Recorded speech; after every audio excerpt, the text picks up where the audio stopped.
देखो रिकॉर्डिंग का मैसेज क्या स्क्रीन शेयर।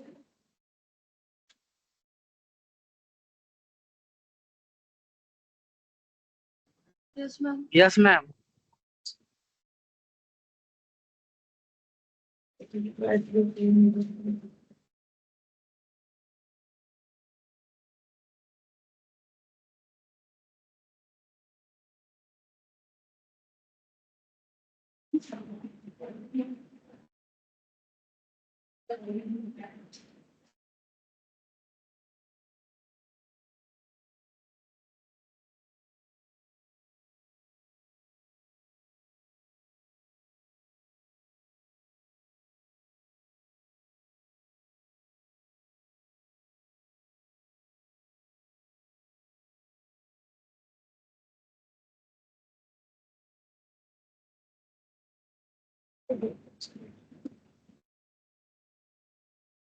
अच्छा देखो लास्ट में हम लोगों ने एडजस्टमेंट कहाँ तक देखा था, एबनॉर्मल लॉस तक का देखा था, ठीक है।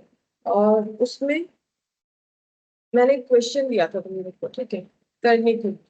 तो इसका एडजस्टमेंट कैसे है, यहाँ पर परचेज दिया हुआ है 2 lakh, adjustment loss by fire दिया हुआ था ऑफ ₹10,000, इंश्योरेंस क्लेम दिया हुआ है, insurance company accept the claim for 7,000, ये दिया हुआ है, ठीक है। हम लोगों को क्या प्रिपेयर करना था, बोलो। इसको प्रेजेंटेशन दिखाना है कि फाइनल अकाउंट्स में कहाँ कहाँ प्रूफ होगा, ये हो। बोलो कहाँ कहाँ प्रूफ होगा, क्या क्या लिखना पड़ेगा बताओ। तो फाइनल अकाउंट्स में 3 पोर्शन होगा, एक क्या हो जाएगा, ट्रेडिंग एंड पीएल, ठीक है। नेक्स्ट क्या हो जाएगा, balance sheet.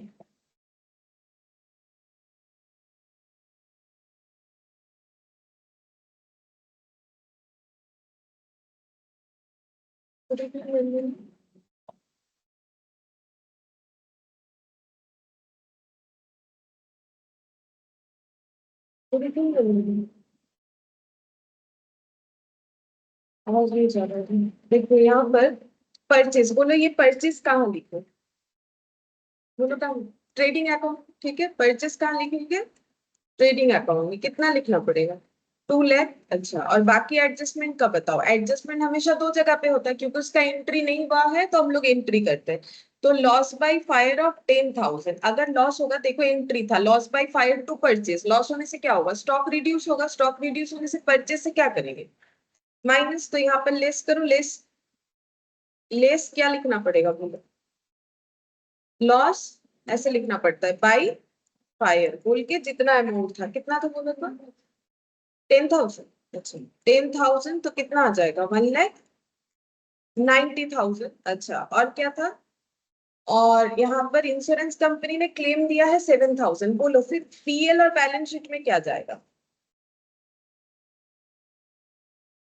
To loss by fire, है ना, to loss by fire. PL में हम लोग क्या लिखते हैं, पीएल के डेबिट साइड में लॉस या एक्सपेंसेस को रिकॉर्ड करते हैं। अब बोलो कितना लॉस रिकॉर्ड होगा, 3,000, क्योंकि 10,000 में 7,000 तो रिकवरी मिल गया, तो कितना रिकॉर्ड होगा, 3,000। और इधर कितना आएगा बोलो, बैलेंस शीट में किधर आएगा, एसेट साइड में क्या लिखना पड़ेगा, इंश्योरेंस क्लेम, ठीक है। हमें इंश्योरेंस कंपनी से क्लेम रिसीवेबल है कितना, 7,000। और एक जगह पे भी हम लोग लिखेंगे, यहाँ पर लिखना पड़ेगा बाई इंश्योरेंस क्लेम, कितना हो जाएगा, यही 7,000, ठीक है। 7,000 हम लोग का रिसीवेबल है, तो रिसीवेबल भी तो अगर ड्यूरिंग द ईयर का है तो मुझे तो दिखा नहीं है, और ये एसेट है। जैसे डेटर से पैसा मिलता है तो बाई सेल बोल के रिकॉर्ड करते हैं, डेटर में वो दिखता है, तो वैसे ही बाई इंश्योरेंस क्लेम, और यहाँ पर इंश्योरेंस, ये इंश्योरेंस क्लेम या कंपनी भी लिख सकते हो इसको, इंश्योरेंस कंपनी, ठीक है।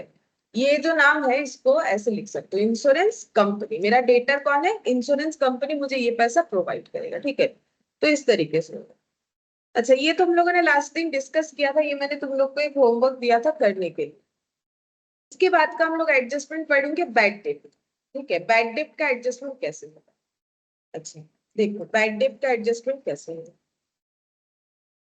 रिलेटेड टू बैड डेट, ठीक है। तो बैड डेब्ट का एडजस्टमेंट कैसे होगा? अच्छा, पहले बोलो बैड डेब्ट का एंट्री क्या होता है? तो पता है बैड डेब्ट का एंट्री किसको पता है? बैड डेब्ट टू डेटर, ठीक है। क्या एंट्री होगा? बैड डेब्ट टू डेटर।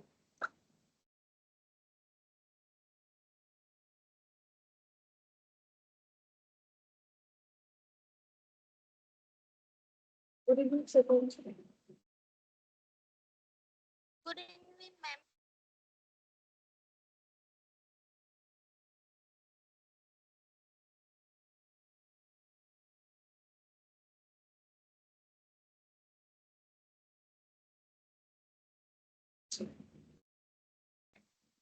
तो देखो बैड डेब्ट अकाउंट डेबिट टू डेटर, ठीक है। बैड डेब्ट अकाउंट डेबिट टू डेटर। तो बैड डेब्ट अकाउंट डेबिट टू डेटर क्यों होता है? बैड डेब्ट हम लोग के लिए क्या है? लॉस है, ठीक है, लॉस। और डेटर क्या हो जाता है? बैड डेब्ट होने से डेटर कम हो जाएगा, ठीक है। बैड डेब्ट होने से डेटर कम हो जाएगा। अच्छा, अब ये हमें कैसे गिवन हो सकता है क्वेश्चन में, वो देखो, ठीक है। यहाँ पर देखो, ट्रायल बैलेंस। ट्रायल बैलेंस में ऐसे अगर दिया हुआ है सब कुछ, ठीक है, डेबिट क्रेडिट डेटर 10,000, ठीक है। Bad date 2,000। अच्छा बोलो इसको कैसे पुट करेंगे? ट्रेडिंग पीएल बैलेंस शीट बोलो। यहाँ पर पहले जस्ट ये सिंपल वाला एग्जांपल देते हैं। अगर मेरे ट्रायल बैलेंस में ही डेटर दिया हुआ है, बैड डेट दिया हुआ है, ये दोनों आइटम कहाँ कहाँ जाएगा? डेटर बैलेंस शीट में जाएगा, करेंट एसेट मतलब एसेट साइड में जाएगा, और बैड डेट कहाँ जाएगा? पीएल में जाएगा, ठीक है। तो यहाँ पर ट्रेडिंग एंड पीएल, ठीक है। तो डेटर हम लोग का किधर जाएगा? पीएल में जाएगा। सॉरी, डेटर बोल रहे हैं, बैड डेट।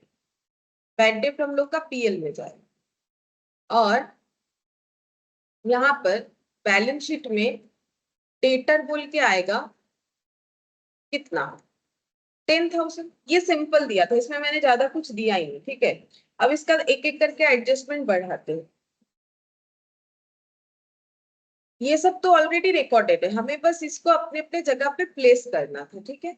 अब अगर एडजस्टमेंट रहा, नेक्स्ट एग्जांपल, अगर एडजस्टमेंट रहा, नेक्स्ट एक ट्रायल बैलेंस बनाओ।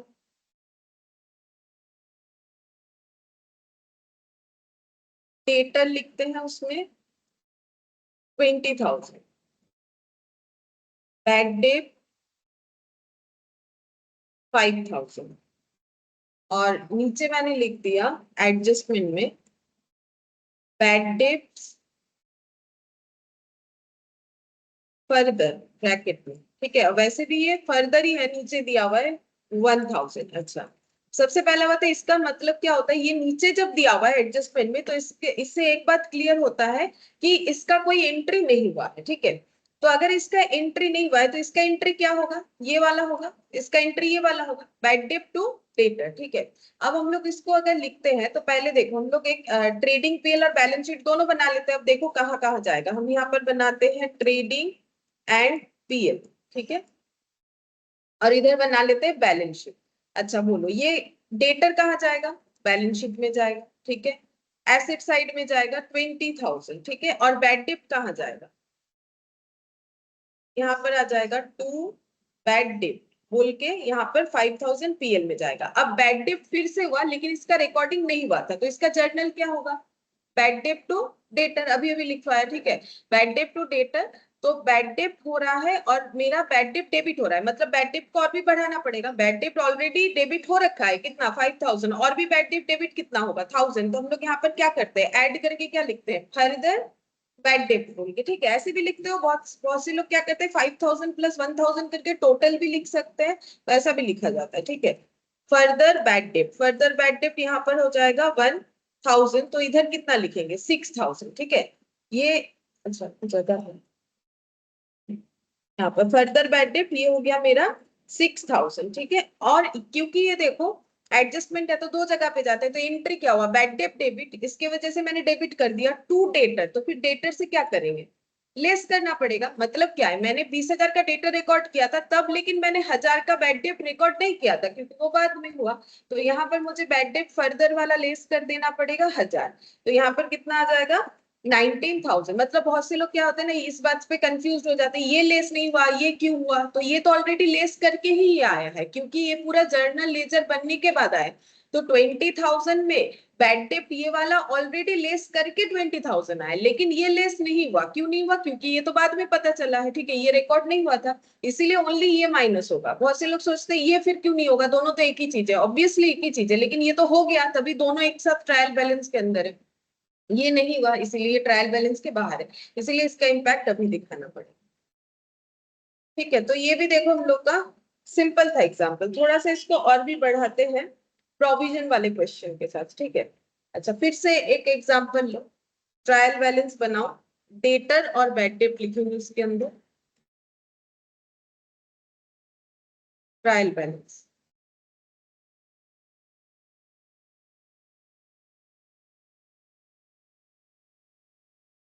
Debtors 50,000, bad debt 1,000। अच्छा, अब नीचे एडजस्टमेंट में लिख रहे हैं, पहला further bad date ₹1,000। Second, create provision for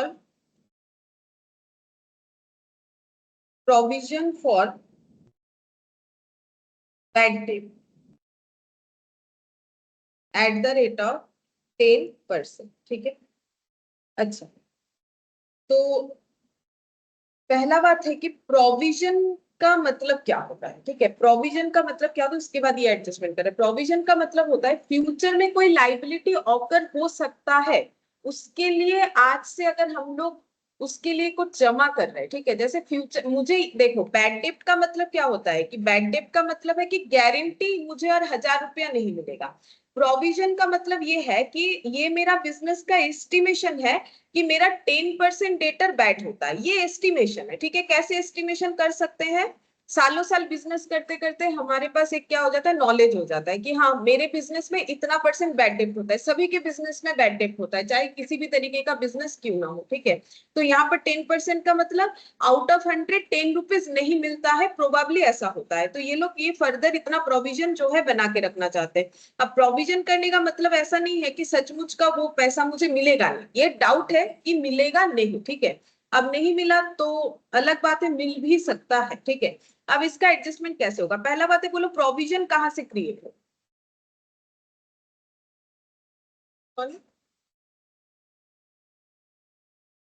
अरे जोर से बोलो तो मुझे सुनना ही नहीं देगा। डेटर से, और बोलो प्रॉफिट से।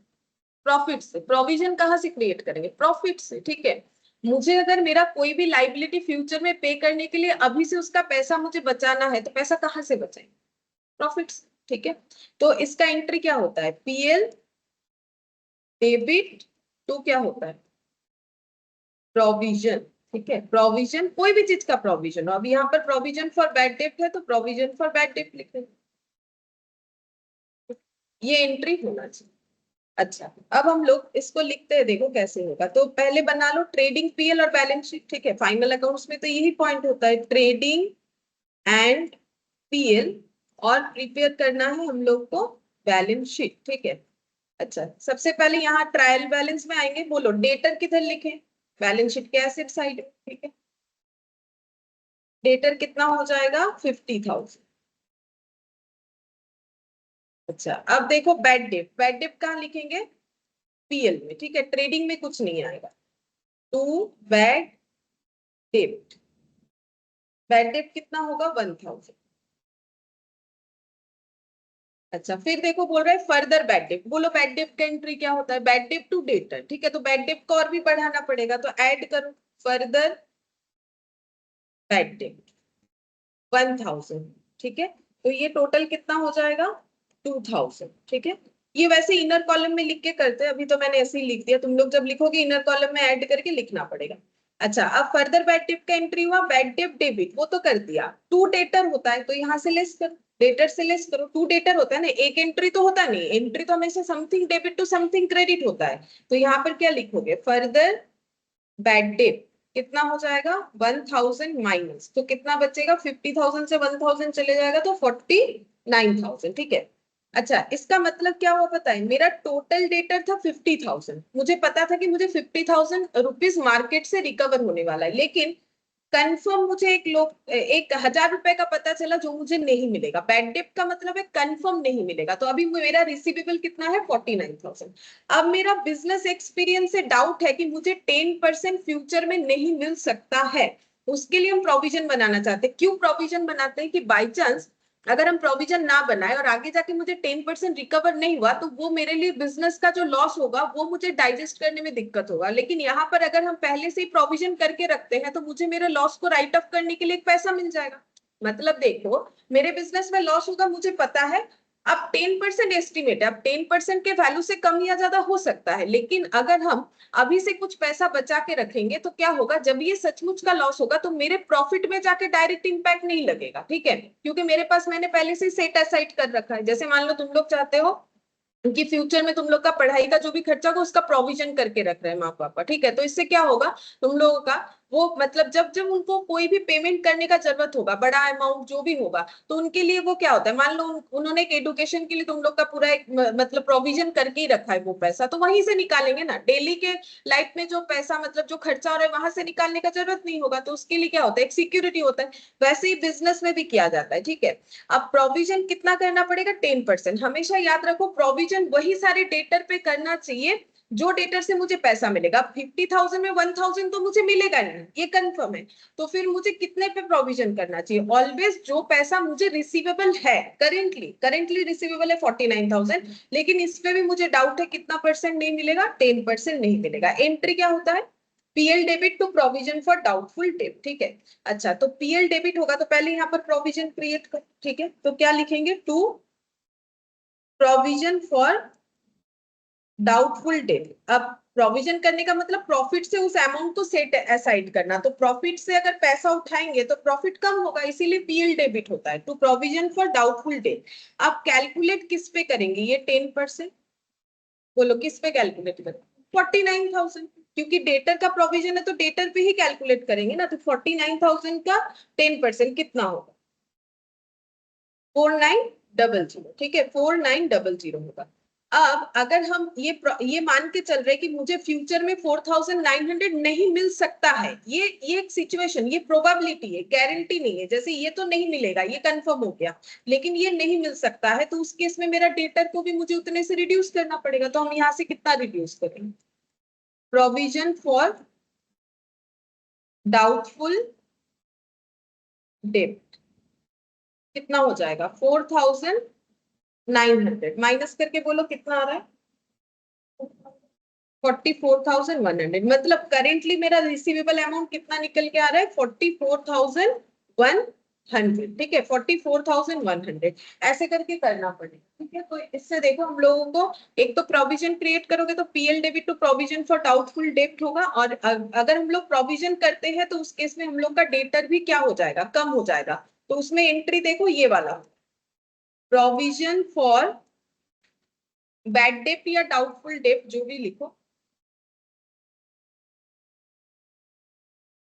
डेबिट टू क्या लिखेंगे, डेटर, ठीक है, इस वजह से वो एंट्री, देखो उतने का हम लोग डेटर कम कर देंगे जितने का हम लोगों ने प्रोविजन क्रिएट किया, ठीक है। अच्छा,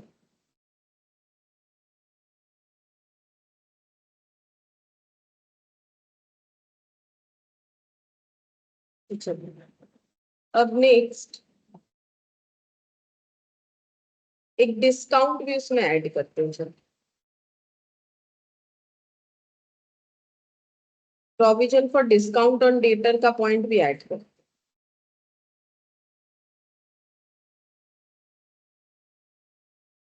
लिखो देते हैं।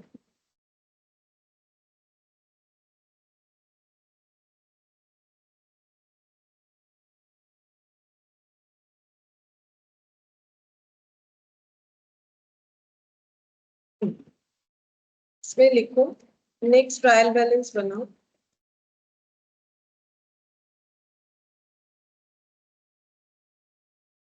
इसमें लिखो debtor 2 lakh, bad debt 20,000, provision for doubtful date, provision for doubtful date ये मान लो ट्रायल बैलेंस के अंदर भी है। ये हो गया। बोलो ये किधर लिखेंगे, क्रेडिट में कि डेबिट में? Provision for doubtful date credit में, ठीक है 5,000, ठीक है। अब इसमें एडजस्टमेंट लिखो। पहला further bad date, further bad date 5,000। Second provision for doubtful date, provision for doubtful debt required at the rate of 10% or provision for discount on debtor at the rate of 2%, ठीक है। अब ये discount on debtor क्या होता है वो बताते हैं। देखो ये कौन सा डिस्काउंट है बोल सकते हो? ट्रेड डिस्काउंट का बात हो रहा है कि कैश डिस्काउंट का बात हो रहा है? डिस्काउंट तो दो तरीके का होता है, 11 में तुम लोग पढ़े होगे, ठीक है। ट्रेड डिस्काउंट और कैश डिस्काउंट। ये वाला ट्रेड डिस्काउंट, ट्रेड डिस्काउंट का एंट्री होता है नहीं। कौन से वाले डिस्काउंट का होता है? Cash discount.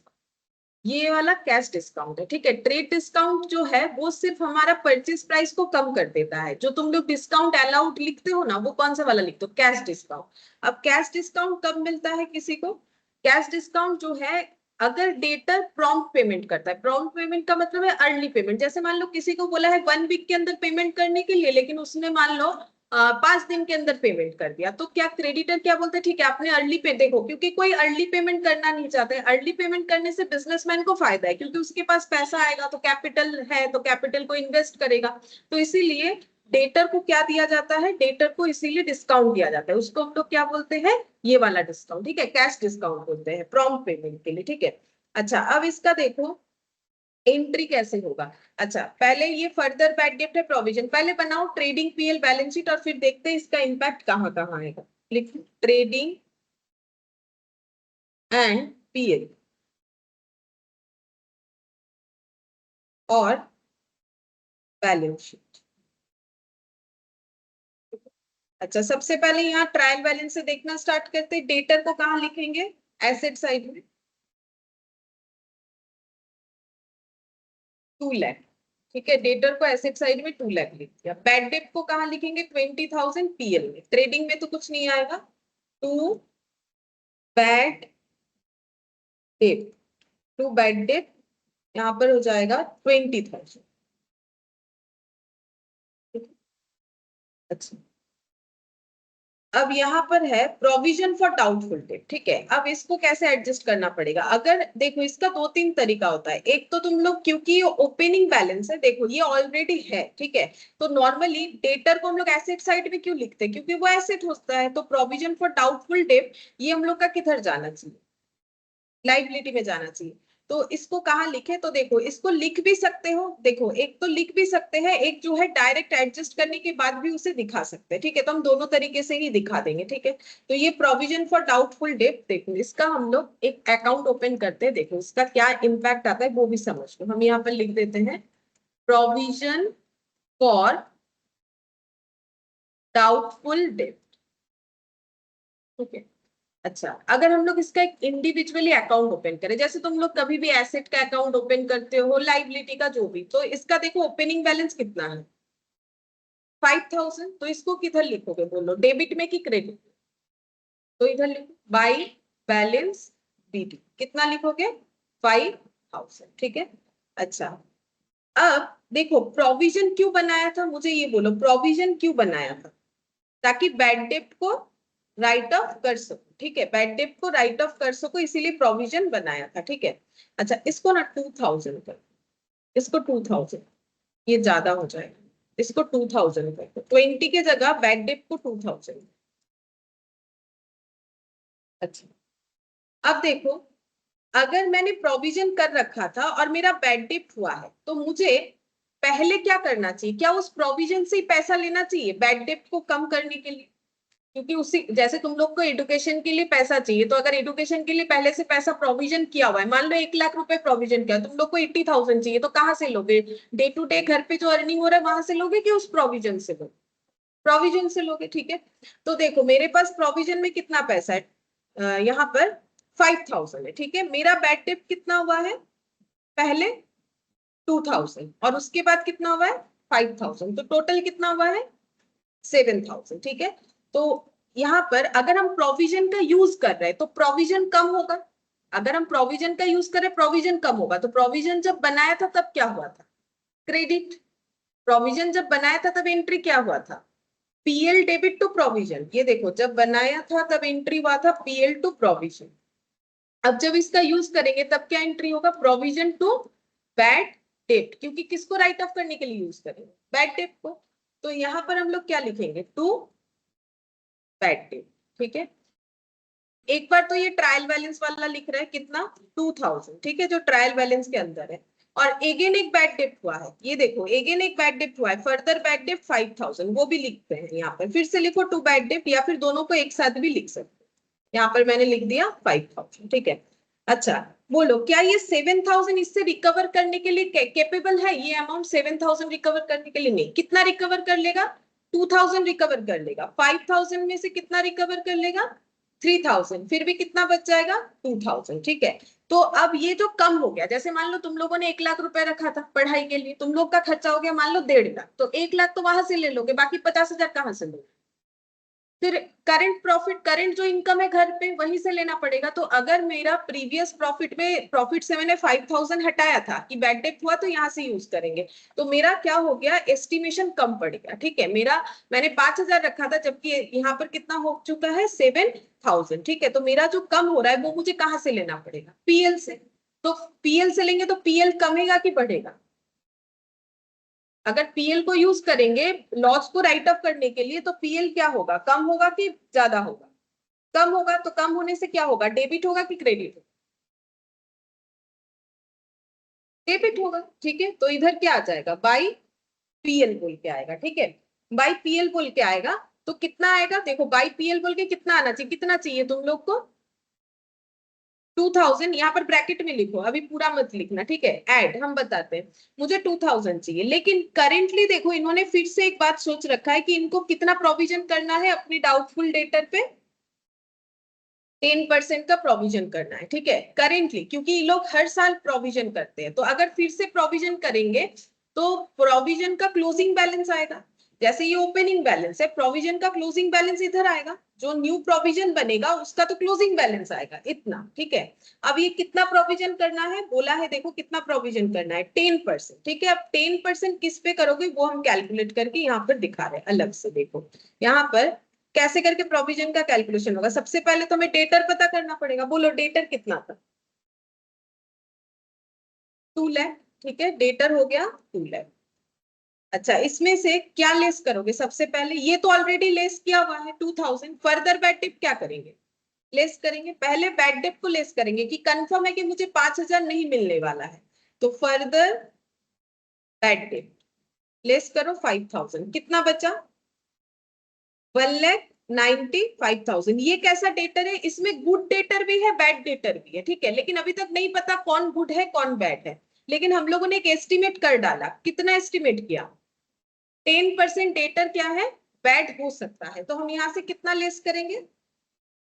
10% करो, यहाँ पर 10% लेस करो। Provision for bad date 10% less, कितना होगा? 19,500 माइनस करके देखो कितना आ रहा है?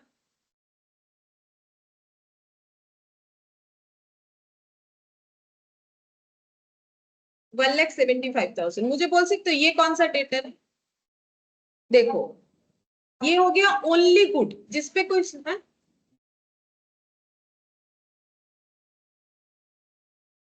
75,500 है। अच्छा अच्छा, जी। तो देखो यहाँ पर क्या था, यहाँ पर मेरा टोटल डेटर था, ठीक है, जिसमें से मेरा कंफर्म हो गया ये वाला मुझे नहीं मिलेगा, ठीक है, ये मुझे कभी भी नहीं, नॉट रिसीव, ठीक है, ये मुझे नहीं मिलेगा, तो ये मेरा क्या हो गया, रिसीवेबल। लेकिन इसमें भी मुझे शक है, ठीक है, कि मुझे ऐसा लग रहा है कि ये तो मुझे पता चल गया ये 5,000 मुझे नहीं मिलेगा, लेकिन मुझे और भी डाउट है कि मुझे कितना नहीं मिल सकता, ये डाउट है। अब ये डाउट कितना ठीक रहेगा वो तो देखो एस्टिमेट गलत हो ही जाता है। ये देखो यहाँ पर हुआ ना थोड़ा बहुत, वो तो एस्टिमेशन है ना, कम बेसी हो ही सकता है। तुम लोगों ने पढ़ाई के लिए जो पैसा तुम लोगों के पेरेंट्स ने रखा, उससे मान लो तुम लोग का खर्चा ज्यादा हो गया, या मे बी कम भी हो सकता है। कम होगा तो पैसा रह जाएगा वहां पर, अगर ज्यादा होगा तो फिर तुम लोग को अपने प्रॉफिट से देना पड़ेगा, ठीक है।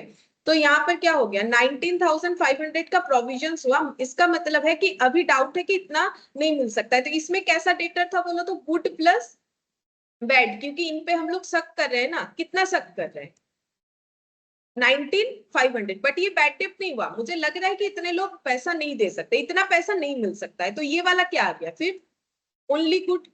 तो गुड डेटर से क्या हम लोग एक्सपेक्टेशन रख सकते, क्या ऐसा एक्सपेक्टेशन रख सकते कि वो टाइम से पहले पैसा दे सकता है, रख सकते हैं कि नहीं? हाँ, रख सकते हैं ना। तो इसका मतलब यहाँ पर जो है ना डिस्काउंट ऑन डेटर, वो किस पे क्रिएट होगा, इस पे, ठीक है। तो डिस्काउंट ऑन डेटर कभी भी यहाँ यहाँ ये सब जगह पे क्रिएट नहीं होता है। क्यों यहाँ पर क्रिएट होता है वो हम समझाना चाह रहे हैं। तो यहाँ पर लिखो, ये तो करते हो तुम लोग, मुझे पता है इसके नीचे लिख लिख के कर लेते हो, लेकिन कंसेप्ट तो पता होना चाहिए। तो यहाँ पर लिखो प्रोविजन फॉर। अब मुझे बोलो, कोई किसी पे अगर मुझे शक है कि ये मुझे मेरा पैसा नहीं दे सकता है, क्या उसको डिस्काउंट देना पड़ेगा, ऐसा हम कभी सोचेंगे नहीं। अगर मुझे लगता है कि हाँ ये इंसान भला है, हम इसको 10 दिन बाद देने बोलेंगे ना, ये 7 दिन में आ जाएगा, तो इसको मुझे भाई डिस्काउंट देना है। क्यों? क्योंकि कस्टमर को अगर हम हैप्पी नहीं रखेंगे तो कस्टमर मुझे क्यों अर्ली पेमेंट करेगा। कस्टमर को कुछ बेनिफिट मिलेगा तभी तो वो अर्ली पेमेंट करेगा, नहीं तो वो क्यों करेगा, वो बोलेगा हम 10 दिन बाद ही देंगे, हम क्यों अपना पैसा निकाले पहले, ठीक है।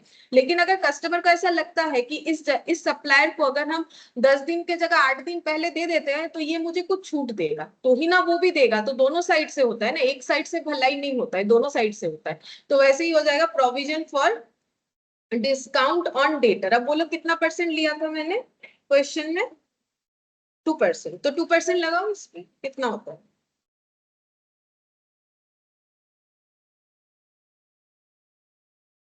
3,513। तो माइनस करके भी बोलो कितना आ रहा है, 1,71,990, ठीक है। तो ये क्या हो गया, ये अल्टीमेटली रिसीव, मतलब दिख तो रहा था कि मुझे 2 लाख का डेटर है, लेकिन डेटर कम होते होते कितना हो गया, 1,71,990। कैसे हुआ, एक तो 2 लाख में 5,000 मुझे कभी नहीं मिलेगा, ये कंफर्म है। अगर ये मिल जाता है तो उसको हम लोग बोलते हैं बैड डेट, क्या बोलते हैं, रिकवरी, ठीक है। अगर फ्यूचर में मिल जाता है तो इसको हम लोग बोलते हैं बैड डेट रिकवरी, ठीक है। अचानक से मान लो कि उसका शायद वो इंसॉल्वेंट हो गया था, कुछ हो गया था, बाद में उसको लगा कि मेरे पास पैसा है तो हम दे देते हैं, तो उस चीज को तुम लोग क्या लिखते हो, बैड डेट रिकवरी। लेकिन मुझे अभी तो पता है सिर्फ 1,95,000 मिलेगा, इसमें भी मुझे डाउट है कि इतना पैसा नहीं मिलेगा, वो मुझे एस्टिमेट करना पड़ता है, इसका कोई कंफर्मेशन नहीं होता है। अब इतने लोग भले हैं, मुझे लगता है इतने लोग भले हैं कि ये पैसा दे देंगे, हो सकता है कि टाइम से पहले भी दे दे। तो मुझे लगता है 2% ऐसे होंगे जो कि टाइम से पहले दे देंगे, तो उनको मुझे डिस्काउंट देना पड़ेगा। अगर मुझे लगता है कि मुझे किसी से 100 रुपए मिलने वाला है, वो मुझे टाइम से पहले पेमेंट करेगा, तो हम उसे 2 रुपए का डिस्काउंट देंगे, तो वो 2% होता है। तो कितना हो गया, 98 उससे रिसीव करेंगे। तो अगर डिस्काउंट देंगे तो डेटर कम होगा कि नहीं होगा। अगर हम किसी को डिस्काउंट देंगे 100 रुपए पे 2 रुपया, तो मुझे तो कम ही मिलेगा, तो डेटर तो मेरा कम होगा। अब आते हैं यहाँ पर, यहाँ पर अब बोलो यहाँ पर कितना लिखना पड़ेगा, प्रोविजन कितना आया, नया वाला प्रोविजन फॉर डाउटफुल डेट कितना आया, बोलो 19,500। तो 1,95,000 पे किया 19,500। अब इसको क्लोज करो, इधर का क्लोज करके मुझे बताओ कितना हो रहा है,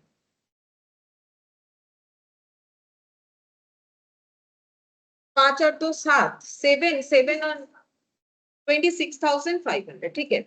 इधर भी 26,500, बैलेंस नहीं करेंगे, हम समझाएंगे कि यहाँ पर कितना आएगा। अब मुझे बोलो कि जब मैंने देखा कि मेरा 5,000 से ये तो रिकवर हो गया, ठीक है, इसमें से कितना रिकवर हुआ, 3,000 बचा, कितना 2,000, मतलब मुझे प्रॉफिट से 2,000 लेना था। और करेंटली जो प्रोविजन बनाया उसके लिए भी तो प्रॉफिट में इतना चार्ज करना पड़ेगा, है ना। तो यहाँ पर कितना ऐड होना चाहिए 19,500। अब ये दोनों ऐड करके जितना आएगा, तुम लोग अगर लेजर को बैलेंस करते तो भी सेम आंसर होता। बोलो कितना आएगा, देखो चेक करो।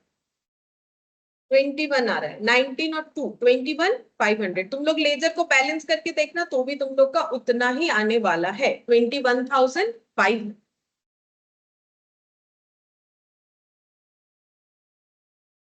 ठीक है, समझ में आया कि इसका कंसेप्ट क्या होता है, कब डिस्काउंट कहां से कौन सा लेस होगा। इसका कंफ्यूजन होने से क्या होता है, जब बहुत सारा इंफॉर्मेशन रहता है सब कोई कंफ्यूज हो जाता है, किसको आगे लिखे किसको पीछे लिखे। अब अगर बाई चांस अंदाजे से सही हो गया तो आंसर सही आ जाता है, अदरवाइज गलत आता है। ठीक है, उसमें क्या होता है, जाके फाइनल अकाउंट्स मैच नहीं होगा। जब उल्टा सीधा लिख दोगे इधर उधर अमाउंट तो कैसे मैच होगा। ठीक है, अब ये जो पूरा आंसर आया ये किसका पार्ट है बोल सकते हो। ये पूरा जो आंसर है ये हम लोग किधर लिख सकते हैं, बैलेंस शीट में। बैलेंस शीट में ये जो डेटर लिखा था ना, ये देखो ये जो डेटर लिखा था इसके नीचे पूरा ये वाला चीज हो जाएगा। तो हम एक काम करते हैं, इसी में इसको ऐसे करके ना बैलेंस शीट बना देते हैं फिलहाल के लिए। तुम लोग भी चाहो तो बना लो, और इसको दोबारा लिखेंगे टाइम जाएगा। ठीक है, इसको ही बैलेंस शीट बना देते हैं, इधर लिख देते हैं एसेट। तो ये मेरा बैलेंस शीट में ये इंफॉर्मेशन दिखना चाहिए। ठीक है, तुम लोग भी ऐसे एरो लगा के कर दो, एसेट बोल के लिख के ये वाला होना चाहिए। अगर तुम लोग बाद में लिखना चाहते हो तो यहाँ जगह है तो यहाँ पर भी बाद में लिख लेना। ठीक है, हम और यहाँ पर नहीं लिखते। समझ में आया ना मेरा बात। हम यहाँ पर और नहीं लिख रहे हैं क्योंकि दोबारा से इतना सारा चीज लिखेंगे, इसी को मैंने बैलेंस शीट बना दी। ठीक है, और यहाँ पर ट्रेडिंग पीएल में कैसे लिखोगे, यहाँ पर ही दिखाते हैं, इसके नीचे दिखाने में आसानी रहेगा। ठीक है, इधर भी दिखा सकते, चलो इधर दिखा देते, trading and PL. Trading PL में कैसे लिखो, बोलो यहाँ पर क्या क्या लिखना चाहिए। देखो अगर हम यहां से देख के लिखेंगे ना तो मुझे कितना लिखना चाहिए पता है, मुझे यहाँ पर लिखना चाहिए पीएल डेबिट दिख रहा है तो क्या लिखेंगे, PL debit to provision for doubtful debt. तो पीएल में क्या लिखेंगे, to provision for doubtful debt. कितना हो जाएगा 21,500। ठीक है, ये एक जाना चाहिए और एक प्रोविजन ये वाला जाना चाहिए 3510। इसका भी आंसर होगा। इसका तो इम्पैक्ट नहीं हुआ ना, अभी हम लोगों ने ऊपर जो अकाउंट बनाया उसका इम्पैक्ट कहां तक हुआ, यहाँ तक হ্যাঁ, ফার্দার ব্যাড ডেটটা দেখো, ওটাই বোঝাচ্ছিলাম, বোঝাবো এবারে। দেখো ফার্দার ব্যাড ডেটটা কেন লিখলাম না বলছি। और यहाँ पर लिखो टू प्रोविजन फॉर डिस्काउंट, कितना 3510। एक तो ये अप्रोच हो सकता है, वही हम बताएंगे। देखो फर्दर बैड डेट नहीं लिखा मैंने, सही बोल रहे हो, लेकिन देखो क्या ये बैड डेट यहाँ पर एडजस्ट होने के बाद ही मेरा ये वाला आया है ना। अगर हम अकाउंट ओपन करके कर रहे हैं तो मेरा सारा चीज एडजस्ट होके यहाँ है, तो फिर और फर्दर बैड डेट नहीं लिखेंगे। कोई भी एक अप्रोच से करना है। नॉर्मली हम लोग ऐसा नहीं करते क्योंकि हमारे ट्रायल बैलेंस में रहता है तो फर्दर बैड डेट वगैरह लिख लेते हैं, वो भी हम दिखाते हैं, पीछे एक जगह खाली है ना वहां पर दिखाते हैं। अगर मान लो हम लोग ऐसा एक रफ अकाउंट बना लेते जो कि हम लोग नॉर्मली नहीं बनाते, ये मैंने क्यों बनाया, ताकि तुम लोग को समझ में आए कि कैसे करके ट्रीटमेंट होता है। अगर हम लोग ये अकाउंट बना के लिखते हैं तो ऐसा लिख देंगे, आंसर दोनों में सेम आएगा, दोनों में नेट प्रॉफिट सेम आएगा। लेकिन अगर तुम लोग ऐसा नहीं लिख के नॉर्मली हम लोग जैसे फाइनल अकाउंट्स करते हैं तो कैसे करोगे पता है, तो तुम लोग यहाँ पर लिखोगे टू बैड डेट। ठीक है, फिर यहाँ पर क्या लिखोगे, टू फर्दर बैड डेट ऐसे लिखोगे, या फिर ऐड करके लिखोगे। एक ही बात है, तुम लोग ऐड करके भी लिख सकते हो या फिर टू फर्दर बैड डेट भी लिख सकते हो। कितना लिखोगे 5,000। ठीक है, और जो प्रोविजन क्रिएट करोगे उसको क्या लिखोगे, to provision for bad debt. Provision for bad debt कितना लिखोगे पता है, देखो करेंट प्रोविजन कितना क्रिएट हुआ, करेंट प्रोविजन क्रिएट हुआ है 19,500 और ये मिला के कितना हुआ है 20।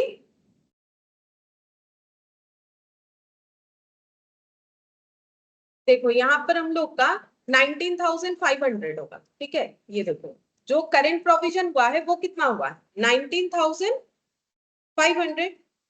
अच्छा, और यहाँ पर प्रोविजन फॉर डिस्काउंट, बोलो प्रोविजन फॉर डिस्काउंट कितना आया था 3510।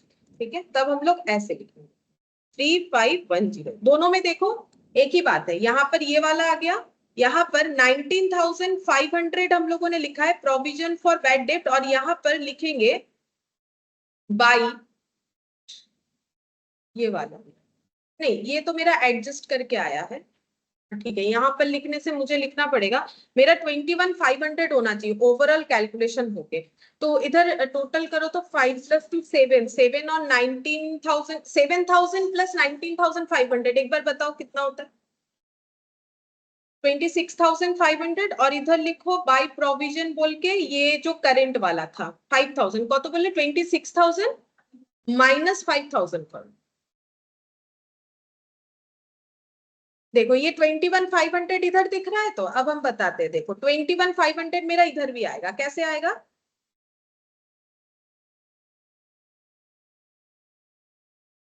इसका एडजस्टमेंट, यही सारा चीज वहां पर अकाउंट में पोस्ट है। तुम लोग देखो ये जो अकाउंट बना इधर क्या है, 2,000, 5,000, 19,500, और उधर क्या है 5,000। ये इसी का तो प्रोविजन फॉर प्रोविजन अकाउंट बना हुआ है। तुम लोग अगर देखोगे यहाँ जो मैंने लिखा है यही वहां पर अकाउंट में बना हुआ है, देख लो। जो अकाउंट बना है यहाँ से यहाँ तक वही अमाउंट लिखा, ठीक है। तो अगर अकाउंट बना लेते हैं तो नेट वैल्यू को लिखेंगे, अगर नहीं बनाते हैं तो देन इस तरीके से लिखेंगे। अब इसका भी बता देते कैसे लिख रहे हैं हम लोग। देखो तुम लोग को तो पता ही है कि बैड डेट यहाँ लिखा जाता है, फर्दर बैड डेट यहाँ लिखा जाता है, प्रोविजन फॉर बैड डेट भी यहाँ लिखेंगे जो करेंटली बना, और ये इधर लिख रहे हैं क्योंकि ये मेरा क्या है, करेंट मतलब पिछले साल का वैल्यू है, ओपनिंग है। अदरवाइज तुम लोग और एक चीज भी कर सकते हो, यहाँ पर 19,500 - 5,000 करके लिख सकते हो इधर। ऐसा भी बहुत से लोग लिखते हैं, ऐसा भी लिखा जाता है। या फिर ये प्रोविजन फॉर बैड डेट को ऐसे लिखा जाता है, 19,500 करेंटली बना और पहले से 5,000 था, मतलब करेंटली मुझे इतना चाहिए और पहले से 5,000 था, तो अभी करंट कितना क्रिएट करना पड़ेगा, कितना चाहिए होगा, पीएल से 14,500। ऐसे कंसेप्ट में भी कर सकते हो। तो 3-4 कंसेप्ट होता है। नॉर्मली तुम लोग ये वाला करते हो, ये माइनस कर देते हो, ओपनिंग लिखते हो, फिर न्यू लिखते हो, ऐसे करके करते हो। लेकिन एक ही बात है, और अगर अकाउंट बना लोगे तो वो सारे चीज को एडजस्ट करके यहाँ पर लिख सकते हैं कि इतना प्रोविजन हुआ। क्योंकि देखो अगर हम प्रोविजन बनाए हैं तो उसका तो यूज करना पड़ेगा ना, तो यूज करने के बाद तो खत्म हो गया और नया प्रोविजन इतना बना और डिस्काउंट। एक्चुअली ये ज्यादा बेस्ट कंसेप्ट है, लेकिन ये उतना फॉलो होता नहीं है। नॉर्मली हम लोग ये इसी पे ज्यादा करते हैं क्योंकि यही ज्यादा यूज होता है, यहाँ से देख देख के डायरेक्ट लिखना होता है, नहीं तो फिर से अकाउंट बनाना पड़ेगा।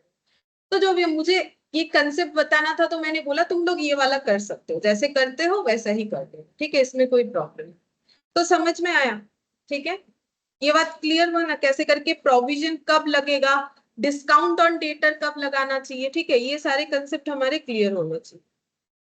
अच्छा, अब नेक्स्ट करेंगे गुड्स यूज्ड फॉर चैरिटी, ठीक है, फ्री सैंपल डिस्ट्रीब्यूशन, इसका क्या इंपैक्ट होता है, लिखो।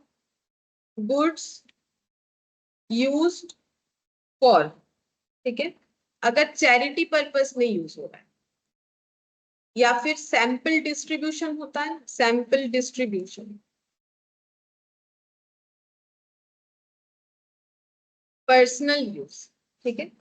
अच्छा, सबसे पहले बोलो इसका कहाँ कहाँ इंपैक्ट आता है, पता है तुम लोगों को कहाँ कहाँ इंपैक्ट आता है, बोलो। अगर एडजस्टमेंट में रहता है, ये चैरिटी हुआ, स्टॉक को हम लोगों ने किसी को दे दिया तो चैरिटी किया, सैंपल डिस्ट्रीब्यूशन किया, पर्सनल यूज किया, ठीक है।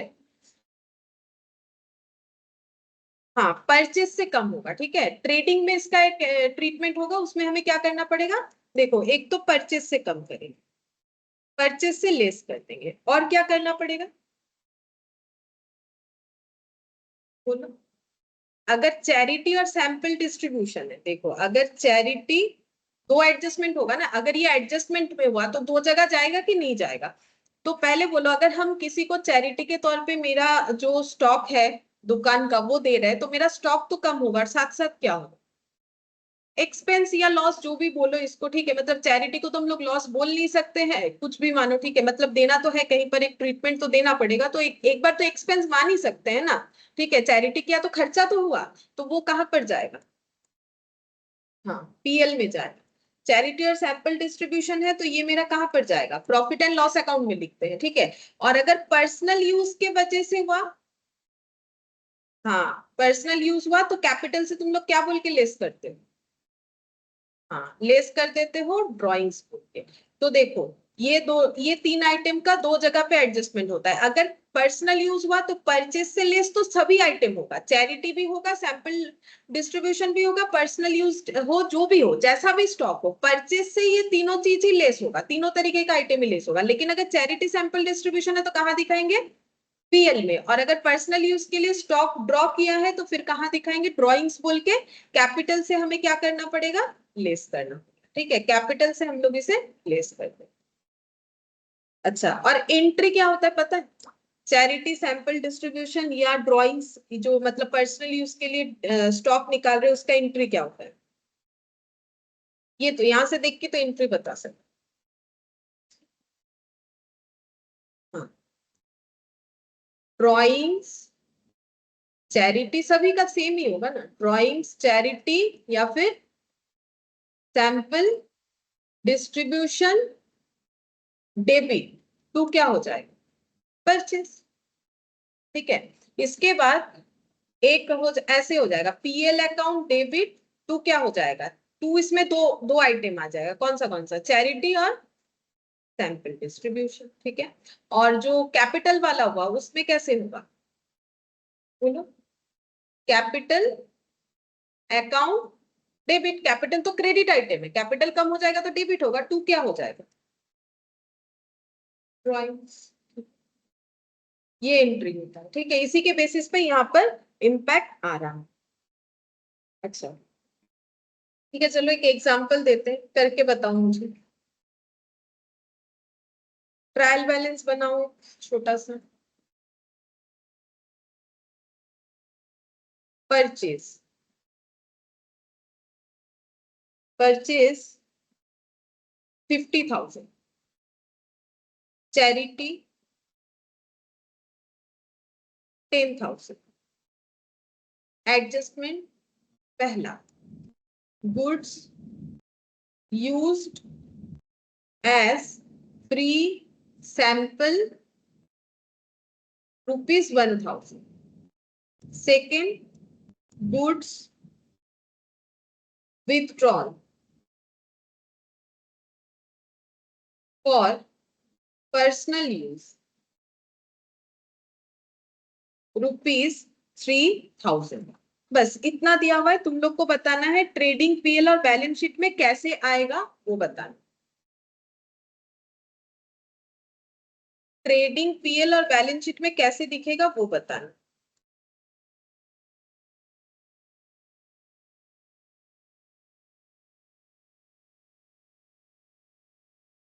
बोलो, परचेस कहां पर लिखेंगे? ट्रेडिंग में लिखेंगे, इनर कॉलम में लिखते क्योंकि लेस तो होगा ना, तो कितना हो जाएगा? 50,000। अच्छा, ये चैरिटी कहाँ लिखोगे? जो ट्रायल बैलेंस के अंदर दिया पीएल में ही जाएगा। ठीक है, यहाँ पर लिखेंगे टू चैरिटी बिल 10,000। अच्छा, अब यहाँ पर एडजस्टमेंट दिया है goods used as free sample, तो एंट्री क्या लिखवाया उसके हिसाब से ही होना चाहिए। फ्री सैंपल डिस्ट्रीब्यूशन होने से एंट्री क्या लिखवाया? Free sample distribution to purchase, तो सबसे पहले क्या होगा? परचेस कम हो जाएगा तो लेस करो। सैंपल बोल के लिख दिया है मैंने, सिर्फ सैंपल डिस्ट्रीब्यूशन का जगह नहीं है मेरे इधर। कितना था? 1,000 रुपये। ठीक है, और एक बार कहाँ लिखोगे? पीएल में लिखोगे, पीएल डेबिट हो रहा है ना, तो टू सैंपल कितना? 1,000। PL debit to sample distribution हो गया। तो पहले वाले का देखो दो बार एडजस्टमेंट हो गया, पहले वाले का एंट्री के हिसाब से एडजस्टमेंट हो गया। अच्छा, अब नेक्स्ट क्या होगा? देखो पहला एंट्री क्या होगा? ये देखो sample distribution to purchase, purchase को कम करना है और पीएल को डेबिट करना है, क्योंकि ये और ये तो कैंसिल हो गया ना, मतलब ये जितना डेबिट हो उतना क्रेडिट। तो नेट एंट्री क्या हुआ? परचेस को कम करना है, पीएल को डेबिट करना है, सीधा बात। अब नेक्स्ट देखो यहाँ पर goods withdrawn for personal use, तो इसका एंट्री क्या होगा?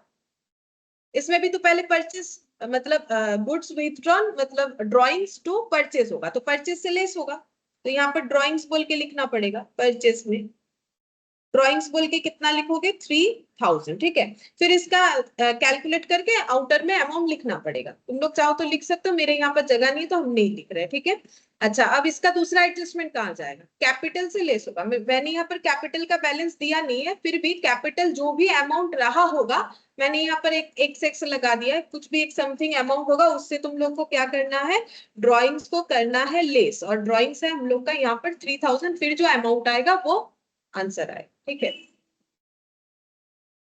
समझ में आया कैसे एडजस्टमेंट होगा अगर हम लोग का फ्री सैंपल डिस्ट्रीब्यूशन होता है या पर्सनल यूज के लिए स्टॉक ड्रॉ होता है ये, लेकिन स्टॉक ड्रॉ था ये, कैश ड्रॉ नहीं था। एक कैश ड्रॉइंग्स भी होता है ना पर्सनल यूज के लिए, ये वो वाला नहीं था। कैश ड्रॉइंग्स होने से क्या होगा, ड्रॉइंग्स टू कैश होगा तब, लेकिन परचेज से नहीं लेस होता है, ठीक है। तब कहां से लेस होता है, सिर्फ और सिर्फ कैपिटल से लेस होता है, ठीक है। और कैश से अगर मतलब देखो कैश का कैलकुलेशन क्या हो रहता है, कैश क्योंकि यहाँ पर रहता है ना ट्रायल बैलेंस के अंदर, तो उसका और हमें एडजस्टमेंट नहीं करना पड़ता, हम लोग सिर्फ कहाँ से लेस करके दिखा देते हैं, कैपिटल से, ठीक है। अच्छा अब देखो नेक्स्ट हम लोग पॉइंट पढ़ेंगे, goods sent on approval basis. लिखो goods sent on approval basis. Good sent on approval basis, इसका भी हमारा फाइनल अकाउंट्स में एडजस्टमेंट आता है। देखो अभी बोल दे रहे इसीलिए ताकि जब हम लोग का क्वेश्चन आएगा तो हम लोग सीधा क्वेश्चन ही करेंगे और ये सब डिस्कस नहीं करना पड़ेगा, ठीक है। जैसे मान लो good sent on approval basis का मतलब होता है, जैसे मान लो मिस्टर ए ने मिस्टर बी को, मिस्टर ए सेलर है, ठीक है, और मिस्टर बी जो है वो परचेजर है, मतलब कस्टमर है, ठीक है। मिस्टर ए ने मिस्टर बी को मान लो कुछ स्टॉक भेज दिया, बेचा नहीं, ठीक है। गुड्स क्या किया, सेंड किया है, सेल नहीं किया है, ठीक है। एक कंडीशन पे भेजा है, क्या कंडीशन पे भेजा है कि विद इन 15 डेज, मान लो ऐसा लिखा हुआ है within 15 days mister B can return the goods, ठीक है। इस कंडीशन में भेजा है कि स्टॉक को लो, अच्छा लगे तो रखो, नहीं तो कितने दिन के अंदर वापस करना है, 15 दिन के अंदर। जैसे तुम लोग ऑनलाइन शॉपिंग में यही होता है, ऑनलाइन शॉपिंग में तुम लोग जब खरीदते हो तो वहां पर अगर रिटर्नेबल गुड्स है तो वहां लिखा हुआ रहता है, ठीक है, कि 15 दिन बाद रिटर्न कर सकते हैं। तो फिर हमें क्या करना है, हमारे पास ऑप्शन है, अगर हमें पसंद नहीं आएगा तो हम लोग 15 दिन बाद रिटर्न कर सकते हैं। लेकिन अगर 15 दिन बाद रिटर्न नहीं करते हो तो फिर क्या वो रिटर्न लेता है, डेट चले जाने से नहीं, तो फिर वो क्या मान लेता है, वो कंफर्म सेल हो जाता है, ठीक है। तो ये हो गया good sent on approval basis. आजकल क्या है, इतना कंपटीशन है, इसीलिए पहले ये कंसेप्ट कस्टमर के साथ नहीं करता था कोई भी बिजनेस, ठीक है। आजकल देखो डायरेक्ट कस्टमर को ये वाला चीज प्रोवाइड होता है, पहले कभी ऐसा प्रोवाइड नहीं किया जाता था कि ये तो ऑनलाइन के जमाने पे ही हो रहा है। अभी भी ऑफलाइन जो लोग बेचते हैं क्या वैसा फैसिलिटी देते हैं, कम, कोई कोई स्टार्ट कर रहा है बिकॉज ऑफ कंपटीशन। नहीं तो ऐसा होता था पसंद नहीं आया पैसा रख दो, बाद में जाके कुछ और खरीद लो, लेकिन वापस नहीं होगा। लेकिन ऑनलाइन में वापस होता है ना, तो पहले ये फैसिलिटी मैन्युफैक्चरर के साथ डीलर का होता था। मतलब जैसे कोई फैक्ट्री में सामान बन रहा है, ठीक है, मान लो कोई अलग अलग तरीके का बेकरी आइटम बना रहा है, अब उसका भी तो कुछ मतलब कुछ दुकानदार उन्होंने भी देख रखा होगा जिनको वो बेचने के लिए देते हैं, ठीक है, तो उनको बोला जाता था आप ये नया प्रोडक्ट बनाए रख के देखिए, अगर नहीं बिकेगा तो वापस कर दीजिएगा। लेकिन अब ये फैसिलिटी कस्टमर को भी मिलने लगा है, ठीक है। तो इसीलिए गुड सेंट हो रहा है, गुड सोल्ड आउट नहीं हो रहा है, क्योंकि जब तक 15 दिन नहीं बीत जाता है मिस्टर ए को कैसे कंफर्मेशन मिलेगा कि बी लेगा कि नहीं लेगा, क्योंकि बेचने के बाद 1 2 3 4 5 करके किसी भी दिन में तो बी हमें बोल सकता है कि नहीं लेना है मुझे, ठीक है। तो जब तक 15 डेज क्रॉस नहीं होगा तब तक गुड सोल्ड आउट नहीं हो रहा है, ठीक है। ये सिर्फ भेजा गया है, लेकिन इसका अकाउंटिंग ट्रांजैक्शन कैसे कैसे होता है वो देखो, ठीक है। तो ए अपने बुक्स में क्या एंट्री करेगा, रूल्स ऐसा है, इसका अलग एक चैप्टर होता है, ठीक है, जो कि अभी मतलब चैप्टर वाइज तो है नहीं किसी का भी, तुम लोग का सीए का भी नहीं है, सीएमए का भी नहीं है, ठीक है। पहले सीए का था ये वाला chapter, good sold on approval basis, लेकिन बहुत सारे फाइनल अकाउंट्स में इसका एडजस्टमेंट आता है। तो जो भी हो, तो देखो इसका 3 पॉइंट होता है कि क्या जो सेलर है वो फ्रीक्वेंटली ऐसा सेल करता है या फिर न्यूमरसली करता है या फिर जो है मतलब बहुत ज्यादा करता है, कम करता है, मॉडरेटली करता है, ठीक है। अगर बार बार करता है तो उसको ये सेल ही मान लेता है एक बार, ठीक है। सेल तो है नहीं लेकिन सेल का ही एंट्री करता है। मतलब जब मिस्टर ए मिस्टर बी को गुड्स भेज रहा है देखने के लिए कि 15 दिन बाद बताओ लेना है कि नहीं, तब भी वो सेल का ही एंट्री डालता है। तो बोलो सेल का एंट्री क्या होगा, सेल का एंट्री बोलो, डेटर टू सेल, डेटर कौन है यहाँ पर, बी, तो बोलो mister B account debit to sale, ये तो क्रेडिट सेल ही है ना, कहाँ पैसा ले रहा है, बोल रहे अब तुम लोग बोलोगे ऑनलाइन में तो पैसा लेता है, हाँ वो तो लेता है, लेकिन यहाँ पर ऐसा नहीं है, ठीक है। यहाँ पर ये क्या कर रहा है, पैसा नहीं ले रहा है, बोल रहा है कि रख के देखो, तो क्रेडिट सेल है। अच्छा अब नेक्स्ट क्या हो सकता है, दो कंडीशन हो सकता है, मिस्टर बी को गुड्स रिटर्न कर सकता है। मिस्टर बी के पास दो ऑप्शन है, क्या कर सकता है, या तो वो रिटर्न कर देगा या फिर उसे पसंद आया तो क्या करेगा, रख लेगा, जिसको हम लोग क्या बोलेंगे, अप्रूव। ठीक है, तो अगर रिटर्न कर दिया, ठीक है, अगर रिटर्न कर दिया तो फिर क्या एंट्री करोगे बोलो, सेल्स अकाउंट कर देते, इसको सेल्स रिटर्न नहीं लिख के हम सेल्स डेबिट कर दे रहे, टू क्या लिखेंगे बोलो, मिस्टर बी। ठीक है, अगर रिटर्न कर दिया तो इसका रिवर्स एंट्री डाल दो। ठीक है, सेल्स रिटर्न भी लिख सकते हो, लेकिन नॉर्मली इसमें सेल्स लिखा जाता है क्योंकि एक्चुअल सेल्स नहीं है, बोल के कि जो एंट्री डाले उसका रिवर्स एंट्री डाल देंगे। ठीक है, और अगर अप्रूव्ड हो गया बोलो तब क्या, क्या करना चाहिए, हाँ बोलो, हाँ तब और सेल का एंट्री डालेंगे क्या, नहीं, क्योंकि सेल का एंट्री तो ऑलरेडी कर रखे हैं। तो अगर अप्रूव्ड हो गया तो बेसिकली कैश रिसिप्ट के अलावा नो एंट्री नीडेड। ठीक है, एक्स्ट्रा कोई एंट्री का जरूरत नहीं,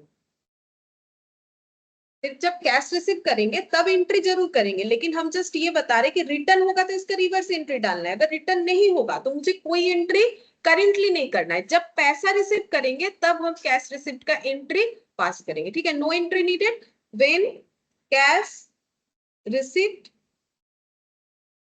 देन क्या लिखेंगे, कैश टू मिस्टर, करेंटली मुझे कोई भी अकाउंटिंग ट्रीटमेंट करने का जरूरत नहीं होगा, अब मिस्टर बी जब पेमेंट करेंगे तब लिख देंगे। ठीक है, अच्छा ये तो गया सिंपल सा बात, ऐसे हो जाएगा, लेकिन ऐसा भी तो हो सकता है, देखो यहाँ पर, अच्छा ये क्यों ऐसा होता है पता है, यहाँ पर हम लोग जब अकाउंट्स करते हैं ना उसमें हमें ये देखो सब्सटेंस ओवर, हम लोग क्या यूज करते पता है, ये एक कंसेप्ट होता है सब्सटेंस ओवर फॉर्म, बताते हैं ये, ऐसा लाइन तुम लोग लॉ में पढ़ोगे, सब्सटेंस ओवर फॉर्म का मतलब होता है कि सब्सटेंस ज्यादा मतलब ज्यादा मायने रखता है कंपेयर टू लीगल फॉर्म। मतलब अगर मुझे एक चीज बताओ कि जैसे तुम लोग कुछ इंस्टॉलमेंट में परचेस करते हो, ठीक है, जैसे मान लो बड़ा बड़ा ट्रक, ठीक है, ट्रक इंस्टॉलमेंट में लोग लेते हैं, ऐसा मतलब कितना भी पैसा, ऐसा नहीं होता है कि ट्रक का पूरा पैसा दे दिया ट्रक खरीद लिया। ठीक है, जैसे 20 चक्का 22 चक्का जो ट्रक होता है ना वो लोग सब इंस्टॉलमेंट में ही खरीदा जाता है। ठीक है, और वैसे भी इतना महंगा महंगा चीज हम लोग, मतलब बिजनेसमैन थोड़ी ना पूरा कैश आउटफ्लो कर देगा एक फिक्स्ड एसेट के लिए। तो जब ट्रक खरीदा जाता है इंस्टॉलमेंट में, तो मुझे एक चीज बोलो, क्या उसमें उसका ओनरशिप आ जाता है, नहीं, इंस्टॉलमेंट और हायर परचेस दो चीज होता है, दोनों में फर्क होता है। इंस्टॉलमेंट में ओनरशिप आ जाता है, मान लो मेरा 5 इंस्टॉलमेंट लगेगा, मैंने कोई प्रोडक्ट खरीदा है, लेकिन मुझे तुरंत इंस्टॉलमेंट लेने पे मुझे ओनरशिप भी दे दिया जाएगा। ठीक है, जैसे मान लो ये लैपटॉप, ये खरीद, अगर मैंने इंस्टॉलमेंट में खरीदा है तो इसका इंस्टॉलमेंट मान लो मेरा 10 इंस्टॉलमेंट है, तो 10 इंस्टॉलमेंट खत्म होते लगभग 1 साल में 2 महीना कम होगा, अगर मान लो ईयरली इंस्टॉलमेंट है फॉर एग्जाम्पल, तो इसमें मेरा ओनरशिप दे दिया जाता है। लेकिन हायर परचेस में क्या होता है ना, ओनरशिप ट्रांसफर नहीं होता है, ओनरशिप उस दिन ट्रांसफर होगा जिस दिन हम लास्ट इंस्टॉलमेंट पे करेंगे। ऐसा क्यों, एक्चुअली उसको इंस्टॉलमेंट नहीं हायर चार्जेस बोला जाता है, लेकिन हम लोग इन जनरल हायर चार्जेस को यूज नहीं करता है, नाम सबको इंस्टॉलमेंट ही बोलता है। ऐसा इसीलिए होता है कि इसका कोई रीसेल वैल्यू नहीं है आज के डेट पे। ठीक है, मेरा मान लो 10 इंस्टॉलमेंट है, अब मैंने लैपटॉप को तो यूज करना स्टार्ट कर दिया, अब इसका डिप्रिशिएशन होना स्टार्ट हो गया। ठीक है, इस अगर हम पैसा नहीं देते हैं तो जिसने मुझे ये बेचा है वो सोचेगा ये आके उठा के लेके चला जाएगा लैपटॉप। ठीक है, अब वो बोलो आज के डेट पे ये लैपटॉप को बेच के उसको कितना पैसा मिलेगा, उसको ठीक करवाएगा, अगर मैंने इसको इतना रफ यूज किया है, मान लो मेरा नियत ही था कि हम पैसा नहीं देंगे। ठीक है, अब वो क्या किया, इसको उठा के ले गया, सोचा इसको रिपेयर करके बेचेंगे, लेकिन उसमें उतना उसका रिकवरी नहीं है। मतलब बेसिकली जो सारी चीजों का रीसेल वैल्यू मार्केट में आज के डेट पे कम है, वो सारी चीजों को इंस्टॉलमेंट में बेचा जाता है, ले जाओ, पैसा पूरा नहीं दियो कोई बात नहीं, ओनरशिप दे देते, ले जाओ, वैसे भी रीसेल वैल्यू नहीं मिलेगा। लेकिन क्या मुझे ऐसा है कि उसका लॉस हो जाएगा, नहीं, एक लॉ होता है, ठीक है, जिसमें मतलब कोर्ट में जाके वो मेरे ऊपर केस शू कर सकता है कि मैंने इस कस्टमर को ये लैपटॉप बेचा था, उसने इतना सारा इंस्टॉलमेंट भर दिया लेकिन बाकी इंस्टॉलमेंट नहीं भरा, उसका पैसा दो। तो ऐसा नहीं है कि मेरा छूट हो जाएगा, मेरे ऊपर केस होगा, मुझे वो पैसा देना पड़ेगा, कोर्ट जो फैसला बोलेगा कि इतना पैसा देना है, पेनल्टी देना है, मुझे सारा चीज देना पड़ेगा। अब हायर परचेज में क्या होता है, क्योंकि ट्रक का रीसेल वैल्यू अच्छा खासा होता है, ठीक है, ट्रक को ऐसे ही मतलब डैमेज नहीं कर सकते, ट्रक का अच्छा खासा रीसेल वैल्यू है। तो ट्रक हो, बस हो, इस तरीके का चीज जिसका अच्छा खासा रीसेल वैल्यू है, जो बहुत दिन तक चलता है, ठीक है। तो ट्रक के केस में हायर परचेस होता है। हायर परचेस में क्या होता है, ओनरशिप तब ट्रांसफर होगा जब last hire purchase, higher charges पे होगा। तो अगर इसमें क्या होता है, क्योंकि ओनर कौन है, वो सेलर ही है, जब तक मेरा लास्ट इंस्टॉलमेंट क्लियर नहीं हो जाता है, तो वो जब चाहे, अगर हम पेमेंट नहीं दे पा रहे तो मुझे पहले वार्निंग देगा कि दे दो दे दो, 2-3 बार। अगर नहीं दे पाए तो फिर वो उठा के ट्रक लेके चला जाएगा, फिर उसको रिपेयर करके किसी और को बेच देगा, क्योंकि उसका अच्छा खासा रीसेल वैल्यू होता है। ये सब चीजों का आज के डेट पे कोई रीसेल वैल्यू नहीं है, ठीक है। फ्रिज का, एसी का, ठीक है, ये सब का कोई रीसेल वैल्यू नहीं है। लेकिन जो मतलब सॉलिड आइटम है, जैसे ट्रक हो गया, बस हो गया, कार हो गया, ये सब का जो है रीसेल वैल्यू, तो जिसका रीसेल वैल्यू है उस पे हायर चार्जेस, मतलब हायर परचेस के बेसिस पे वो खरीदा जाता है। लेकिन हम लोग भी बोलते हैं इंस्टॉलमेंट में खरीद लिए। और जिसका रीसेल वैल्यू नहीं है वो इंस्टॉलमेंट में होता है। दोनों में फर्क ये है कि इंस्टॉलमेंट में ओनरशिप तुरंत ट्रांसफर होता है, हायर परचेस में ओनली पोजीशन ट्रांसफर होता है। हाँ, अब मेरा क्वेश्चन सब्सटेंस ओवर फॉर्म के ऊपर, कि दोनों ही केस में हम लैपटॉप खरीदे, क्या हम अपने बुक्स ऑफ अकाउंट्स में एसेट में लैपटॉप को दिखाएंगे कि नहीं? बिल्कुल दिखाएंगे, क्योंकि मेरा तो ओनरशिप भी है इस पे, पोजीशन के साथ साथ ओनरशिप भी है।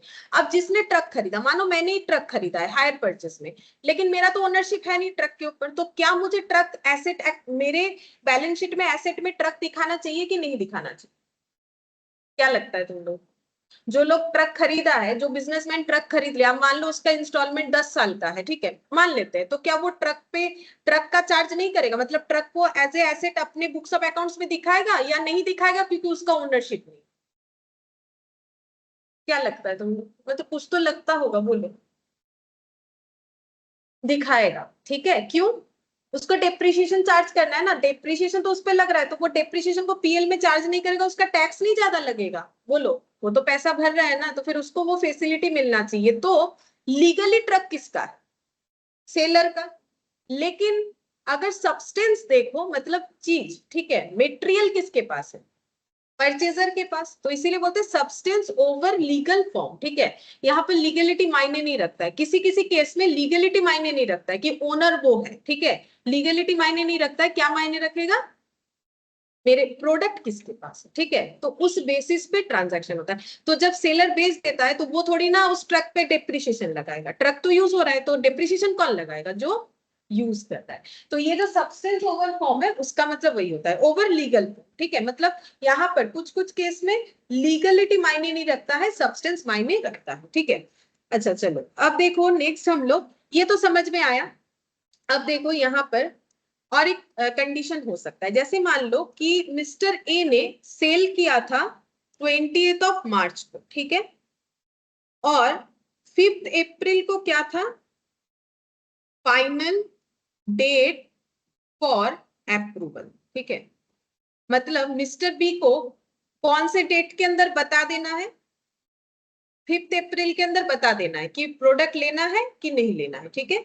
और इस दिन goods sale on approval basis, इस दिन गुड्स को भेजा गया था अप्रूवल बेसिस। अब इस बीच में क्या होगा ना, एक 31 मार्च भी आएगा, ठीक है। 31 मार्च मतलब ईयर एंडिंग, ठीक है, ईयर एंडिंग। अच्छा, अब मुझे एक चीज बोलो, ईयर एंडिंग में क्या बनाएंगे? जो टॉपिक हम लोग पढ़ रहे हैं, क्या बनाएंगे? Final accounts. कौन बनाएगा? Mister A. तो वो अपना ट्रेडिंग बनाएगा, ठीक है। अब उसने ये सेल तो लिख दिया है, मिस्टर बी टू सेल, ठीक है। अब वो अपना ट्रेडिंग बना रहा है, यहाँ पर बात समझो, ठीक है। यहाँ पर लिखा है बाई सेल्स, ठीक है। अब बाई सेल्स में मिस्टर बी का डेटा उसने लिख दिया है, तो अगर यहाँ सेल रिकॉर्ड होगा मिस्टर बी का, तो उसका ग्रॉस प्रॉफिट भी तो इधर रिकॉर्ड हो जाएगा, होगा कि नहीं? अगर हम यहाँ पर बी का सेल लिखेंगे तो बी का ग्रॉस प्रॉफिट रिकॉर्ड होगा। लेकिन अगर 5 तारीख के बाद उसने बोल दिया मुझे नहीं लेना है, तो मेरा ग्रॉस प्रॉफिट क्या आएगा? गलत आएगा। अब पीछे जाके उसको कैसे ठीक करें? वो तो नहीं कर सकते ना। तो इसीलिए ऐसा मुझे नहीं करना चाहिए। तो फिर मुझे करना क्या चाहिए? तो देखो, हम इसको हटाते हैं। हमें यहाँ पर क्या एंट्री पास करना चाहिए? तो देखो, मेरे पास जो स्टॉक है उसका दो ही कंडीशन हो सकता है। क्या क्या हो सकता है बोलो? या तो वो बिक सकता है, या तो वो क्लोजिंग स्टॉक में रह सकता है। या तो सेल हो जाएगा, या तो वो क्लोजिंग स्टॉक में रहेगा। अब क्योंकि मैंने मेरे कस्टमर को बोला है कि भाई 5 तारीख को ही बोलो, अब हम उसको फोन करके तो ये नहीं बोल सकते मुझे फाइनल अकाउंट्स बनाना है अभी बोल दो, ऐसा तो खराब होता है ना, तो ऐसा तो फिर कस्टमर के साथ रिलेशन खराब होगा, तो फिर कुछ तो आइडिया निकालना पड़ेगा। तो इन्होंने क्या किया, इन्होंने बोला ठीक है अगर बीच में मेरा ईयर एंडिंग डेट आ जाता है हम सेल को रिवर्स कर देंगे। क्या करेंगे, यहाँ पर क्या सिचुएशन हुआ, यहाँ पर हुआ नाइदर अप्रूव, मतलब यहाँ पर सिचुएशन ऐसे हो रहा है neither approve nor rejected.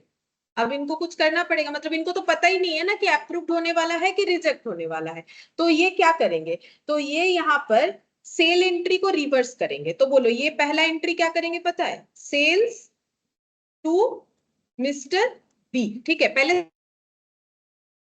Meeting में मिस्टर बी का सेल रिकॉर्ड नहीं होगा तो ग्रॉस प्रॉफिट भी बुक नहीं होगा, झमेला खत्म। लेकिन मुझे तो मेरे कॉस्ट को दिखाना पड़ेगा ना, मैंने तो उस स्टॉक को परचेस किया है तो वो बिका नहीं तो कहाँ गया, उसका कुछ तो हिसाब दिखाना पड़ेगा। तो हम क्या बोलेंगे, वो स्टॉक कहाँ पर है, क्लोजिंग स्टॉक में, लेकिन वो क्लोजिंग स्टॉक किसके पास है, मिस्टर बी के पास। तो एक टॉपिक होता है कंसाइनमेंट बोल के, जो अभी तो सीए में है नहीं, सीएमए में है, ठीक है। तो कंसाइनमेंट में भी ये वाला चीज होता है कि कंसाइनमेंट का स्टॉक लाइन विथ कंसाइनी होता है, ठीक है। बाकी बीकॉम में भी हटा दिया है मुझे जितना, नहीं बीकॉम में है या हटा दिया, ऐसा कुछ किया है मुझे भी, फर्स्ट सेम में था शायद हटा दिया। अच्छा, क्लोजिंग स्टॉक लाइन विथ क्या लिखेंगे, closing stock lying with customer. Closing stock का तुम लोग क्या एंट्री करते हो ट्रेडिंग में, बाय क्लोजिंग स्टॉक, तो एंट्री क्या होता है, क्लोजिंग स्टॉक टू ट्रेडिंग। तो यहाँ पर सिर्फ क्लोजिंग स्टॉक नहीं लिख के क्या लिखेंगे, closing stock lying with customer to trading. अब देखो पूरा पूरा हिसाब बन गया मुझे स्टॉक। अब मुझे और एक चीज भी बताओ, क्लोजिंग स्टॉक दिखा दिया तो मेरा फाइनल अकाउंट्स गलत नहीं बनेगा। अब मुझे एक चीज बताओ, अगर 5 अप्रैल को फिर से मिस्टर बी ने बोला कि हाँ मुझे परचेस करना है, तब क्या एंट्री करोगे, फिर से सेल का एंट्री करना पड़ेगा क्योंकि सेल तो कैंसिल कर दिया। अगर वो बोलेगा हाँ मुझे लेना है तो हम लोग क्या लिखेंगे, बी टू सेल्स, और जब पैसा रिसीव करेंगे तो कैश टू बी कर देंगे। और अगर उसने ना बोल दिया तो क्या कुछ करना पड़ेगा, नहीं, तब कुछ नहीं करना पड़ेगा क्योंकि मेरा तो स्टॉक क्लोजिंग स्टॉक, बस उससे फिजिकली स्टॉक को लेके आना पड़ेगा। मतलब पेपर में तो मैंने एंट्री कर दिया कि स्टॉक उसके पास है, बस उसके पास से मुझे मेरे गोडाउन में उसको लेके आना है, ठीक है। तो अगर यहाँ पर 5 अप्रैल को यस हुआ तो सेल का एंट्री, और अगर नो हो गया तो फिर नो ट्रीटमेंट, ठीक है, कोई ट्रीटमेंट का हमें जरूरत नहीं है।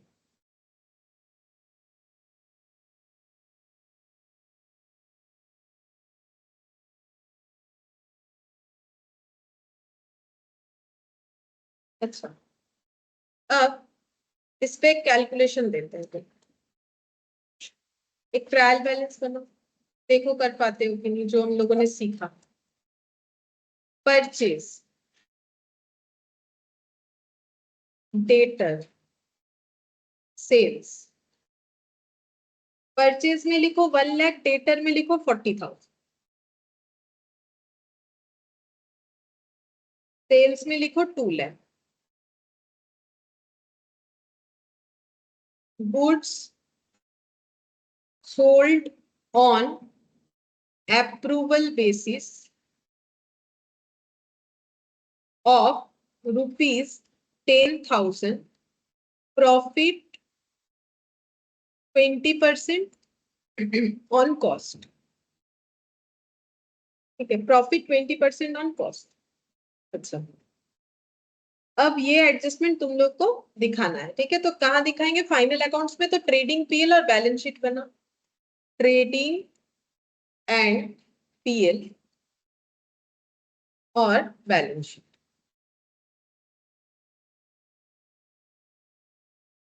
बोलो कहां पर क्या लिखोगे, परचेज किधर लिखेंगे हम लोग, ट्रेडिंग में लिखेंगे 2 परचेज 1 लाख, देखो 2 परचेज 1 लाख। अच्छा, डेटर को बैलेंस शीट में लिखेंगे, डेटर हो जाएगा 40,000। अच्छा, डेटर हो गया 40,000। अच्छा, इसके बाद सेल्स 2 लाख, तो बाई सेल्स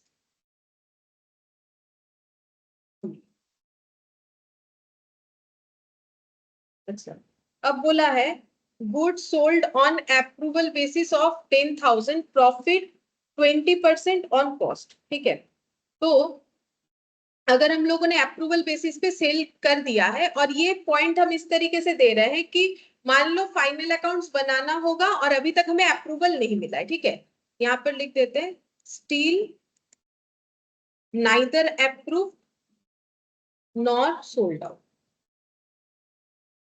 नॉर सोल्ड मतलब ना बिका है ना अप्रूवल मिला है, मतलब अभी तक टाइम नहीं आया है। ठीक है, तो फिर मुझे क्या करना चाहिए बोलो, और मुझे फाइनल अकाउंट्स बनाना पड़ेगा। तो क्योंकि जब goods sent on approval basis होता है तब भी हम लोग डेटर टू सेल कर देते हैं, तो इस डेटर में और इस सेल में ये वाला भी इंक्लूडेड होगा। ठीक है, क्योंकि पहला तो मैंने वही बोला ना कि हम लोग भले ही गुड्स सेंड कर रहे हैं लेकिन उसे भी हम लोग एक्चुअल सेल की तरह ट्रीट कर रहे हैं। तो जब ये सेल किया था तब ये सेल से जो एंट्री हुआ था डेटर टू सेल्स, उसकी वजह से यहाँ पर और यहाँ पर 10,000 एडेड है। अभी ईयर एंड हो गया, फाइनल अकाउंट्स बनाना है लेकिन अप्रूवल अभी मिला नहीं है, तो मुझे सबसे पहले सेल एंट्री को रिवर्स करना है। तो सेल एंट्री रिवर्स करने से एंट्री क्या होगा बोलो? हाँ, मतलब यहां से माइनस करेंगे तो सेल्स टू डेटर होगा, तो सेल से माइनस कर सबसे पहले क्या लिखेंगे, अप्रूवल गुड्स जो है यहाँ पर कितना 10,000। ठीक है, और यहां से भी माइनस करो कितना 10,000। ठीक है, तो मैंने अपने सेल को कम कर दिया क्योंकि मुझे पता नहीं है ना कि आगे जाके इनको खरीदना भी है या नहीं खरीदना है। तो 2 लाख से 10,000 माइनस होके 1,90,000 आ गया, इससे मेरा फाइनल अकाउंट सही बनेगा और यहाँ पर हो जाएगा मेरा डेटर 30,000। ठीक है, बस इतने से लेकिन काम नहीं होगा, मुझे क्या करना पड़ेगा, क्लोजिंग स्टॉक भी दिखाना पड़ेगा। याद है तुम लोग को जब मैंने मैचिंग कंसेप्ट बताया था कि अगर हम लोग क्लोजिंग स्टॉक को नहीं लिखते हैं तो हम लोग का ग्रॉस प्रॉफिट गलत होता है, तो क्लोजिंग स्टॉक तो लिखना जरूरी है। तो फिर क्लोजिंग स्टॉक नॉर्मली जो गोडाउन में है वो तो लिखेंगे, उसका मैंने यहाँ डेटा नहीं दिया है, जो कस्टमर के पास है वो भी लिखना पड़ेगा। ठीक है, तो यहाँ पर लिखेंगे बाई गुड्स विथ कस्टमर। अच्छा, अब इसको कितने से रिकॉर्ड करोगे मुझे वो बोलो, इसका वैल्यू कितना होगा, स्टॉक का वैल्यू कितना होगा। हाँ, प्रॉफिट ऐड किया हुआ है, प्रॉफिट को हटाना पड़ेगा क्योंकि ये तो सेल वैल्यू है, सेल वैल्यू में प्रॉफिट एडेड है। तो स्टॉक क्या कभी प्रॉफिट में दिखाते हैं, स्टॉक कैसे दिखाते हैं बताया ना, ES2 में कॉस्ट और NRV which ever is lower. तो ये तो एनआरवी है, इसका कॉस्ट निकालो। तो कॉस्ट कैसे निकालोगे, इस पे कितना प्रॉफिट लगा हुआ है, 20% प्रॉफिट ऑन कॉस्ट है। इसका मतलब कैसे कैलकुलेट होता है, देखो हम ऐसे करते हैं, प्रॉफिट यहाँ पर कॉस्ट और यहाँ पर लिख लिया मैंने सेल। ठीक है, तो 20% प्रॉफिट मतलब प्रॉफिट में लिखो 20, ऑन कॉस्ट बोला है तो कॉस्ट में लिखना है 100। देखो 20% का मतलब होता है 20/100। अब ये 20 किस चीज को डिनोट कर रहा है, प्रॉफिट को, क्योंकि ये प्रॉफिट का परसेंटेज है, किस पे है, कॉस्ट पे है। तो 100 कहाँ लिखेंगे, कॉस्ट पे लिखेंगे। तो अगर किसी प्रोडक्ट का प्रॉफिट 20 रुपया है, कॉस्ट 100 है, तो उसका सेल वैल्यू कितना होगा 120। कॉस्ट प्लस प्रॉफिट करने से ही तो सेल वैल्यू आएगा। अब हमें निकालना है प्रॉफिट ऑन सेल। ठीक है, क्यों प्रॉफिट ऑन सेल निकालेंगे, क्योंकि मुझे इस पे प्रॉफिट ढूंढना है, ये क्या वैल्यू है, सेल वैल्यू है, तो मुझे प्रॉफिट ऑन सेल निकालना चाहिए। तो प्रॉफिट ऑन सेल का मतलब प्रॉफिट बाय सेल। ठीक है, तो प्रॉफिट कितना है, यहां से पिक करो, प्रॉफिट कितना है 20, सेल वैल्यू कितना है 120। ठीक है, अब कैंसिल आउट करके देखो कितना होता है 1/6। ठीक है, अब इससे भी एक आसान चीज बताते हैं, देखो 20/100, इसको सिंप्लीफाई करो कितना हुआ 1/5। 1 क्या है प्रॉफिट, 5 क्या है कॉस्ट। क्यों कॉस्ट है, क्योंकि ये कॉस्ट पे बोला, अगर ये कॉस्ट की जगह सेल बोलता तो ये सेल होता। अब तुम लोग को निकालना क्या है, प्रॉफिट ऑन सेल। प्रॉफिट कितना है 1, एक का चीज 1 रुपए का प्रॉफिट, 5 रुपए का कॉस्ट, तो सेल वैल्यू कितना होगा 6। ठीक है, ये भी कर सकते हो, ये भी कर सकते हो, लेकिन ये जल्दी होता है दोनों में से। ठीक है, अब इसमें से प्रॉफिट एलिमिनेट करके मुझे बताओ, 10,000 में से प्रॉफिट एलिमिनेट करो, कैसे एलिमिनेट करोगे, 10,000 माइनस 10,000 इंटू 1/6। ठीक है, तो कितना आ रहा है, कुछ पॉइंट पॉइंट में आएगा शायद 3 ऐसा कुछ आना चाहिए डेटा जैसा।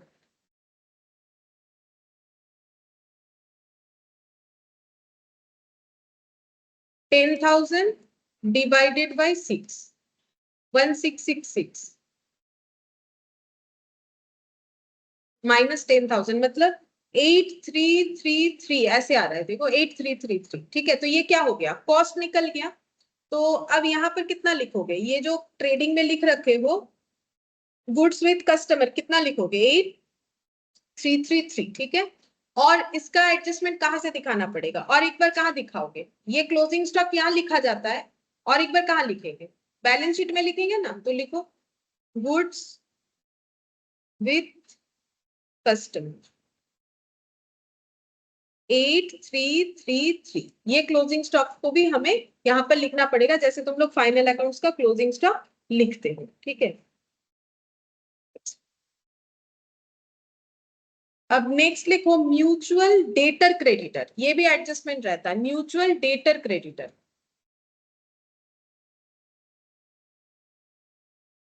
Mutual debtor and credit. Mutual debtor creditor का मतलब ये हो गया, जैसे मान लो कि बिजनेस ने सेल कर दिया, ठीक है, बिजनेस में सेल हुआ है, किसको सेल किया है, मान लो 1 लाख रुपए का सेल किया है मिस्टर ए को, तो बोलो एंट्री क्या होगा, मिस्टर ए टू सेल्स, ठीक है, 1 लाख, ठीक है।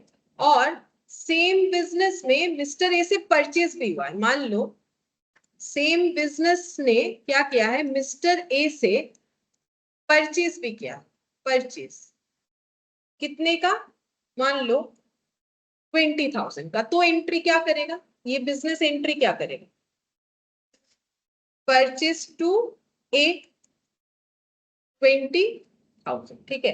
अब मुझे एक चीज बताओ, इसका मतलब अगर हम लोग एक लेजर बनाते हैं, ये तो जर्नल हुआ, लेजर बनाते हैं, तो हम लोग का लेजर में क्या आएगा, मिस्टर ए कैसे दिखेगा, एज ए डेटर, ये वाले एंट्री के लिए, ठीक है। तो क्या लिखेंगे यहाँ पर, टू सेल्स कितना 1 लाख, और इधर क्या लिखेंगे, बाई बैलेंस सीडी बोल के, मान लो अगर और कोई डेटा नहीं है तो ये हम लोग का क्लोज हो जाएगा, ठीक है।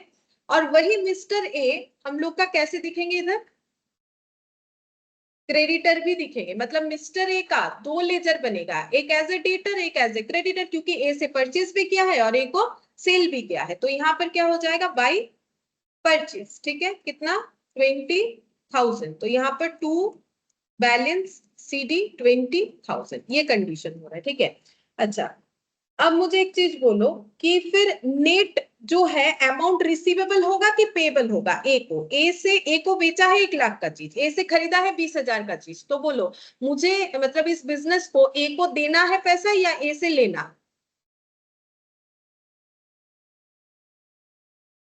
बोलो ए से कितना मिलेगा इस बिजनेस को, 1 लाख, ठीक है, और ए को देना कितना पड़ेगा 20,000, ठीक है। तो फिर ओवरऑल बोलो ए क्या बन रहा है, ओवरऑल ए डेटर बनेगा कि क्रेडिटर बनेगा, डेटर ही बनेगा, है ना, क्योंकि ज्यादा मिलने वाला है। तो बोलो कितने का डेटर रह जाएगा, 80,000, 80,000 का ना। तो नेट रिसिप्ट कितना हो रहा है, यहाँ पर लिखो net balance to be receipt, मतलब अगर ये बिजनेस ए को बोलेगा मेरा 1 लाख दो, तो ए क्या बोलेगा, मुझे भी तो आपसे 20,000 मिलेगा, तो एक काम आप करो कि आप मुझसे कितना ले लो, 80,000 ले लो, हो गया, ठीक है। ये हो जाता है नेट एडजस्टमेंट, लेकिन मैंने तो यहाँ पर ऐसे लिख दिया, लेकिन बैलेंस शीट में इसका एडजस्टमेंट कैसे होगा, क्योंकि ये बैलेंस शीट का ही एडजस्टमेंट है, क्योंकि डेटर आइटम है क्रेडिटर आइटम है, तो एडजस्टमेंट कहाँ पर होगा, बैलेंस शीट में होगा। तो बैलेंस शीट में कैसे दिखेगा, देखो बैलेंस शीट में इसका मतलब डेटर कितना दिख रहा है इस क्वेश्चन के अकॉर्डिंग, ये देखो कितना दिखेगा, मतलब ट्रायल बैलेंस में ये डेटर कितना दिखेगा 1 लाख, और क्रेडिटर कितने का दिखेगा 20,000, ठीक है। अच्छा, अब यहाँ पर एडजस्टमेंट कैसे करेंगे, देखो एडजस्टमेंट ऐसे होगा कि मुझे और क्रेडिटर को 20,000 नहीं देना पड़ेगा, है ना, बिजनेस को और क्रेडिटर को यहाँ से कितना लेस कर देंगे, हमेशा स्मॉलर अमाउंट एडजस्ट होता है, ठीक है, जो कम अमाउंट है वो एडजस्ट होगा, मतलब क्रेडिटर को और 20,000 नहीं देना पड़ेगा, तो ये कैसे कैंसिल हो रहा है, अगेंस्ट डेटर, तो यहाँ पर भी मुझे 20,000 कम मिलेगा, तो मुझे एक्चुअली डेटर से और कितना मिलेगा 80,000 मिलेगा, ठीक है। तो ये बैलेंस शीट जो है वो एक्चुअली इधर कितना दिखने को ऐसे लगेगा, ठीक है, डेटर कितना दिखेगा 80,000, ठीक है। तो इसका एंट्री क्या हुआ, इसका एंट्री ये जो हम लोगों ने ऐसे किया, क्रेडिटर कैंसिल हो गया तो क्रेडिटर क्या होगा, कैंसिल होने से डेबिट। क्रेडिटर अगर कैंसिल होता है तो क्या एंट्री होगा, डेबिट। और डेटर भी थोड़ा सा कम हुआ तो डेटर तो डेबिट होता है, अगर कम हुआ तो क्या होगा, क्रेडिट। तो एंट्री कितने से होगा, 20,000। 20,000 से ही ना हम लोगों ने कम किया, तभी तो हुआ। ये देखो क्रेडिटर डेबिट, तभी तो मैंने माइनस किया, और डेटर को क्या किया, क्रेडिट, तभी तो इधर माइनस किया। माइनस करने से मेरा नेट क्या आ गया, रिसीवेबल आ गया। अब हमेशा रिसीवेबल ही आ गया ऐसा बात नहीं है, यहाँ पर रिसीवेबल इसीलिए आया क्योंकि सेम जो पर्सन था उसको बेचा गया था ज्यादा का सामान, जबकि उससे खरीदा गया था कम का सामान। अगर ऑपोजिट होता कि मिस्टर ए से 1 लाख का चीज लिया गया था और उनको बेचा गया था 20,000 का चीज, तो मिस्टर ए को मिलता इनसे कितना, वही 80,000। ठीक है, तो इस तरीके से होगा। तो एंट्री तब क्या हो जाता, तब एंट्री क्या होता, उल्टा एंट्री होता, डेटर टू क्रेडिटर। ठीक है, तब हम लोग का ऐसा एंट्री होता। अच्छा ठीक है, चलो ये समझ में आया, तो ये वाला करके बोलो कैसे होगा ट्रायल बैलेंस, बताओ कैसे आंसर हो। यहाँ पर डेटर और क्रेडिटर, डेटर है 2 लाख, मैंने एल लिख दिया है, ठीक है। क्रेडिटर 1 लाख, ये एल लिखा है लाख, ठीक है। अच्छा, एडजस्टमेंट नीचे दिया है, ऐसे दिया जाएगा, देखो लैंग्वेज ऐसे रहेगा, mutual debtor and creditor of ₹30,000, ऐसे लैंग्वेज रहेगा। वैसे नहीं लिखेगा कि मिस्टर ए ने खरीदा इतना, वैसे लिख भी सकता है, लेकिन ये जो लैंग्वेज है ये यूज होता है। म्यूचुअल डेटर क्रेडिटर का मतलब एक ही इंसान मेरा डेटर भी है और वही इंसान मेरा क्रेडिटर भी है। और म्यूचुअल हम लोग सेट ऑफ कितने का कर सकते हैं, 30,000। जैसे यहाँ पर म्यूचुअल डेटर क्रेडिटर का अमाउंट कितना था बोल सकते हो, यहाँ पर म्यूचुअल डेटर क्रेडिटर का अमाउंट कितना था, 20,000, क्योंकि हम लोग कितने से सेट ऑफ कर पा रहे, दोनों जगह पे 20,000। जो मिनिमम अमाउंट है वही म्यूचुअल, म्यूचुअल मतलब क्या, म्यूचुअली सेट ऑफ कर सकते हैं। कितना सेट ऑफ कर सकते हैं, 1 लाख और 20,000 में, 20,000 को। तो उसे वही होता है म्यूचुअल अमाउंट, ठीक है। जो अमाउंट सेट ऑफ करेंगे और वो smaller amount he set of होगा, चाहे डेटर की तरफ से हो चाहे क्रेडिटर की तरफ से हो, ठीक है। तो यहाँ 2 lakh 1 lakh mutual debtor creditor 30,000। अब बोलो इसको कैसे दिखाओगे, कहाँ दिखाओगे, पहले बात तो क्या बनाना पड़ेगा, सिर्फ बैलेंस शीट, ठीक है। ट्रेडिंग पीएल का यहाँ पर कोई नीड नहीं। तो डेटर लिखो 2 लाख, और इधर क्रेडिटर लिखो 1 लाख, ठीक है। अब बोलो क्या करोगे, क्या आंसर आएगा,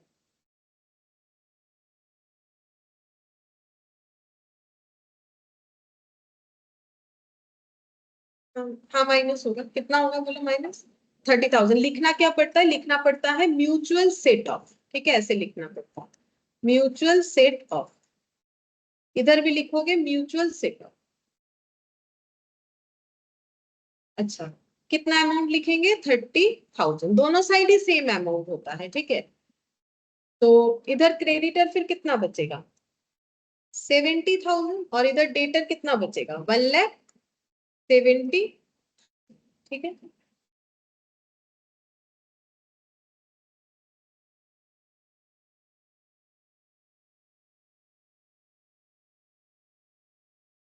अच्छा,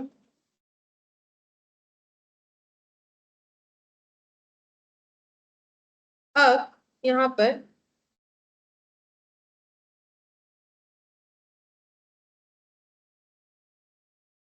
क्लोजिंग स्टॉक का एक बताते हैं। मान लो मुझे ऐसा एक ट्रायल बैलेंस दिया हुआ है, ठीक है, और यहाँ पर लिखा हुआ है ओपनिंग स्टॉक 1 लाख, नहीं 10,000, ठीक है। और ये यूनिट है 100 यूनिट का 10,000, और परचेज है 1,000, परचेज है 1,000, और इसका वैल्यू है 1 लाख, ठीक है। और सेल्स, सेल्स है 850 यूनिट जिसका वैल्यू है 2 लाख। ऐसा एक बैलेंस शीट दिया हुआ है, और इसमें एक एडजस्टमेंट दिया हुआ है, सॉरी बैलेंस शीट बोल रहे हैं, trial balance, closing stock of ₹25,000, ठीक है, ये बाहर दिया हुआ है एडजस्टमेंट, ठीक है। और एक ट्रायल बैलेंस देते हैं जहां पर हम क्लोजिंग स्टॉक को इसके अंदर लिखेंगे, तो क्या ट्रीटमेंट होना चाहिए, ये लिख लो, फिर हम वाला भी ये और इसके साथ साथ और एक एडजस्टमेंट इधर लिखो, फिर से एक ट्रायल बैलेंस।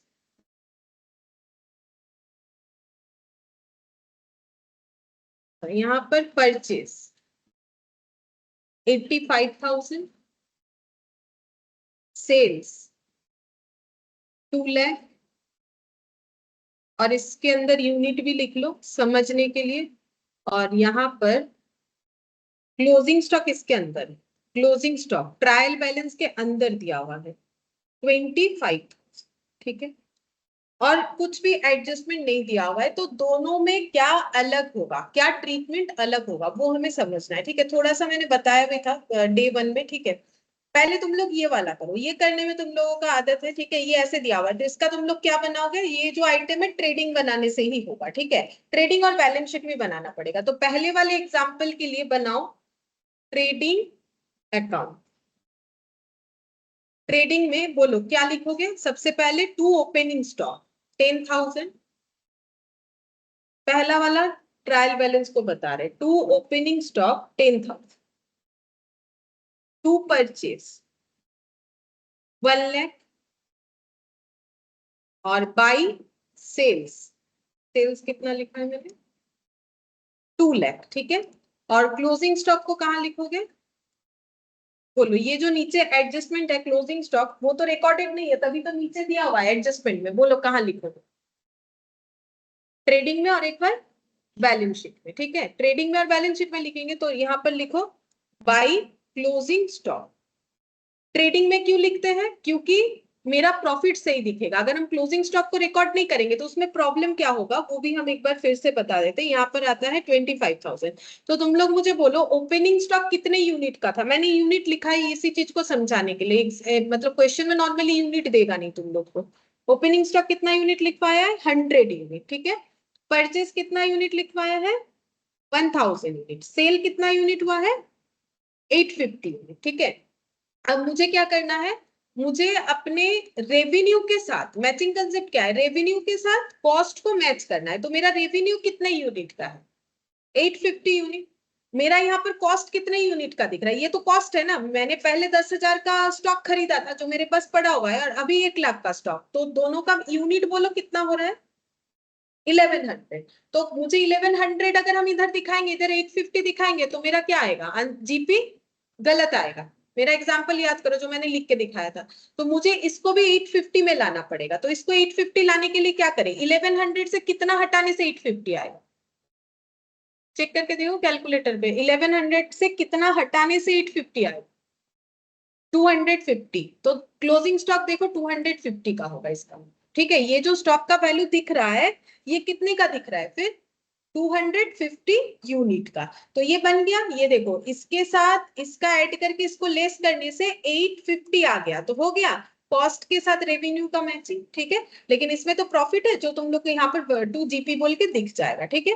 अच्छा, अब बैलेंस शीट में भी इसको दिखाएंगे हम लोग। तो यहाँ पर हम एक छोटा सा बैलेंस शीट बना लेते हैं। यहाँ पर क्या लिखोगे, क्लोजिंग स्टॉक कितना 25,000, हो गया पहले वाले ट्रायल बैलेंस का कंसेप्ट। मेन ये वाला है, ठीक है, जिसमें क्लोजिंग स्टॉक अंदर है। ये रहने से क्या करना है, देखो मैंने तो लिखवा दिया था, अगर यहाँ पर अंदर है तो मेरा एक ही बार पोस्टिंग होगा, कहाँ होगा, बैलेंस शीट में होगा और कहीं नहीं होगा। लेकिन इसका लॉजिक क्या है, देखो यहाँ पर। तो पहले एंट्री करते हैं, देखो इसमें परचेज जब हम लोगों ने किया होगा तो एंट्री क्या हुआ होगा, purchase account debit, purchase account debit to cash, ठीक है। ये वाला नहीं, हम एक बार यहाँ से बताते कितने का परचेज हुआ है, टोटल 1 लाख। वो 85,000 कैसे आया है वो हम बताते, क्योंकि ये एडजस्टेड परचेज है। जब क्लोजिंग स्टॉक अंदर रहता है तो ये परचेज एडजस्टेड होता है। तो हम एक बार समझा रहे हैं, परचेज मेरा कितना है 1 लाख, वो वाला जो ट्रायल बैलेंस है ना उसके हिसाब से, ठीक है, परचेज टू कैश। अच्छा, अब क्लोजिंग स्टॉक का अगर एंट्री हो गया होगा तो एंट्री क्या हुआ होगा, closing stock account debit to क्या होगा, स्टॉक को अगर हम लोग क्लोजिंग स्टॉक दिखा रहे हैं तो मेरा परचेज क्या होना चाहिए, कम। ये तो देखो, ये तो क्लोजिंग एंट्री है ना, जब तुम लोग ट्रेडिंग में ये लिखते हो ये तो क्लोजिंग एंट्री है। सोचो ना, परचेज का क्या डायरेक्ट एंट्री ये वाला होता है, ट्रेडिंग टू परचेज, उसके पहले क्या एंट्री होता है, परचेज टू कैश। तो वैसे ही क्लोजिंग स्टॉक टू ट्रेडिंग के आगे वाला एंट्री क्या होता है, क्लोजिंग स्टॉक टू परचेज, ठीक है। तो कितना होगा 25, ये वाला एंट्री होता है, ठीक है। अच्छा, अब इसका मतलब मेरा परचेस कितना निकल के आएगा बोलो तो, अगर मेरा 1 लाख का परचेस था उसमें से मैंने 25,000 क्लोजिंग स्टॉक दिखा दिया, तो मेरा नेट परचेस कितना दिख रहा है बोलो, 80, 85 हो रहा है कि 75, 75, ठीक है। लेकिन परचेस कितना दिख रहा है यहाँ पर, अभी भी 85 दिख रहा है, ठीक है। उसका रीजन क्या है, उसका रीजन ये है कि इसमें और क्या ऐड होना चाहिए, फिर बोलो कितना ऐड होने से 85 होगा, 10,000। वो 10,000 मेरा फिर क्या है, ओपनिंग स्टॉक, ठीक है। मतलब वही क्वेश्चन है, उसको मैंने यहाँ 85 दिखा है। मतलब 85 कैसे आया, ये क्या है, परचेज, ठीक है। ये वाला क्या है, परचेज, और ये वाला क्या है, क्लोजिंग स्टॉक। तो ये 85 कैसे आया, opening stock plus purchase minus closing stock करके। ये जो परचेज का वैल्यू आ रहा है ये कैसे आ रहा है, opening stock 10,000 plus purchase 1 lakh minus closing stock करके ही तो हम लोग का कितना आ रहा है, 85,000 आ रहा है। तो इसी को तो हम लोग बोलते हैं ना एडजस्टेड परचेज। तुम लोग देखोगे जब मैंने लाइन बाय लाइन फॉर्मूला लिखवाया था तब वहां पर लिखा था ना कि सीओजीएस, ये तो बेसिकली मेरा क्या है, सीओजीएस। तो सीओजीएस अगर मुझे डायरेक्ट दिया हुआ है तो उसको कभी कभी क्या नाम दिया जाता है, एडजस्टेड परचेज। और हो सकता है ये नाम नहीं दिया लेकिन क्लोजिंग स्टॉक अंदर है, इसका मतलब इसमें क्लोजिंग स्टॉक एडजस्ट हो चुका है, यानी ट्रेडिंग में मुझे दोबारा से क्लोजिंग स्टॉक को लिखने का जरूरत नहीं होगा। इसीलिए, क्योंकि देखो वो सेम क्वेश्चन को मैंने समझाया कि अगर मेरा परचेज 1 लाख का था उसमें से क्लोजिंग स्टॉक अगर 25,000 का हो गया तो नेट परचेज फिर कितना आ रहा है, नेट करके 75। लेकिन मेरा तो परचेस का आंसर कितना दिख रहा है यहाँ पर 85। तो फिर 10,000 क्या है, ओपनिंग स्टॉक। एक्चुअली क्या होगा जब हम लोग सेल करेंगे तो पहले ओल्ड स्टॉक को ही तो सेल करेंगे, सबसे पहले कौन सा स्टॉक बेचेंगे, ओपनिंग स्टॉक को बेचने का कोशिश करेंगे, तो ओपनिंग स्टॉक बिक जाएगा। उसके बाद अगर हमें कुछ सेल करना है तो हम लोग 1 लाख वाले से सेल करेंगे, ठीक है। तो इससे क्या कंक्लूजन निकल के आया, इससे देखो हम लोग का एडजस्टेड परचेस, ये वाला फिर मेरा क्या निकल के आया, ये सिर्फ परचेस नहीं है, ये क्या है, एडजस्टेड परचेस। तो एडजस्टेड परचेस कैसे हुआ, ये देखो एडजस्टेड परचेस ऐसे होता है, purchase minus closing stock, purchase minus closing stock plus क्या हो जाएगा, ओपनिंग स्टॉक, ठीक है। Purchase minus closing stock plus opening stock. अब इस ट्रायल बैलेंस का आंसर क्या होगा, ट्रेडिंग में क्या लिखोगे, अगर मुझे ये वाला ट्रायल बैलेंस दिया हुआ है तो ट्रेडिंग में क्या लिखोगे बोलो तो, परचेज कितना लिखोगे, टू परचेज 85,000, और इधर बाई सेल्स कितना लिखोगे, 2 लाख, ठीक है। क्या क्लोजिंग स्टॉक लिखेंगे, नहीं, क्योंकि 85,000 में देखो क्लोजिंग स्टॉक एडजस्ट हुआ है तभी 85,000 आया, वही समझाया ना मैंने, 85,000 हमें नहीं लिखना है। तो फिर क्लोजिंग स्टॉक को कहाँ लिखना है, सिर्फ और सिर्फ बैलेंस शीट में, ठीक है। और इसका एक नॉर्मल वे तुम लोग को पता ही है, जो ट्रायल बैलेंस में रहता है वो एक ही बार पोस्ट होता है, ठीक है। जो ट्रायल बैलेंस में रहता है वो एक बार पोस्ट होता है, तो एक ही बार पोस्ट हो गया।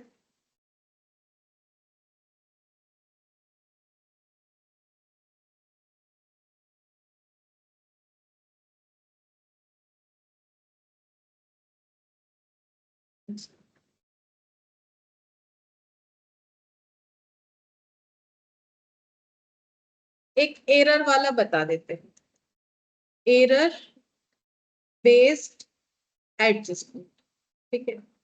एरर वाला देखो, मशीन, मशीन मान लो 1 लाख का है, वेजेस, वेजेस है 10,000 का, ठीक है। अच्छा, एडजस्टमेंट लिखो, wages paid of 2,000 on installation of machine debited in wages, ठीक है। तो पहले बोलो कि इसमें गलती क्या है,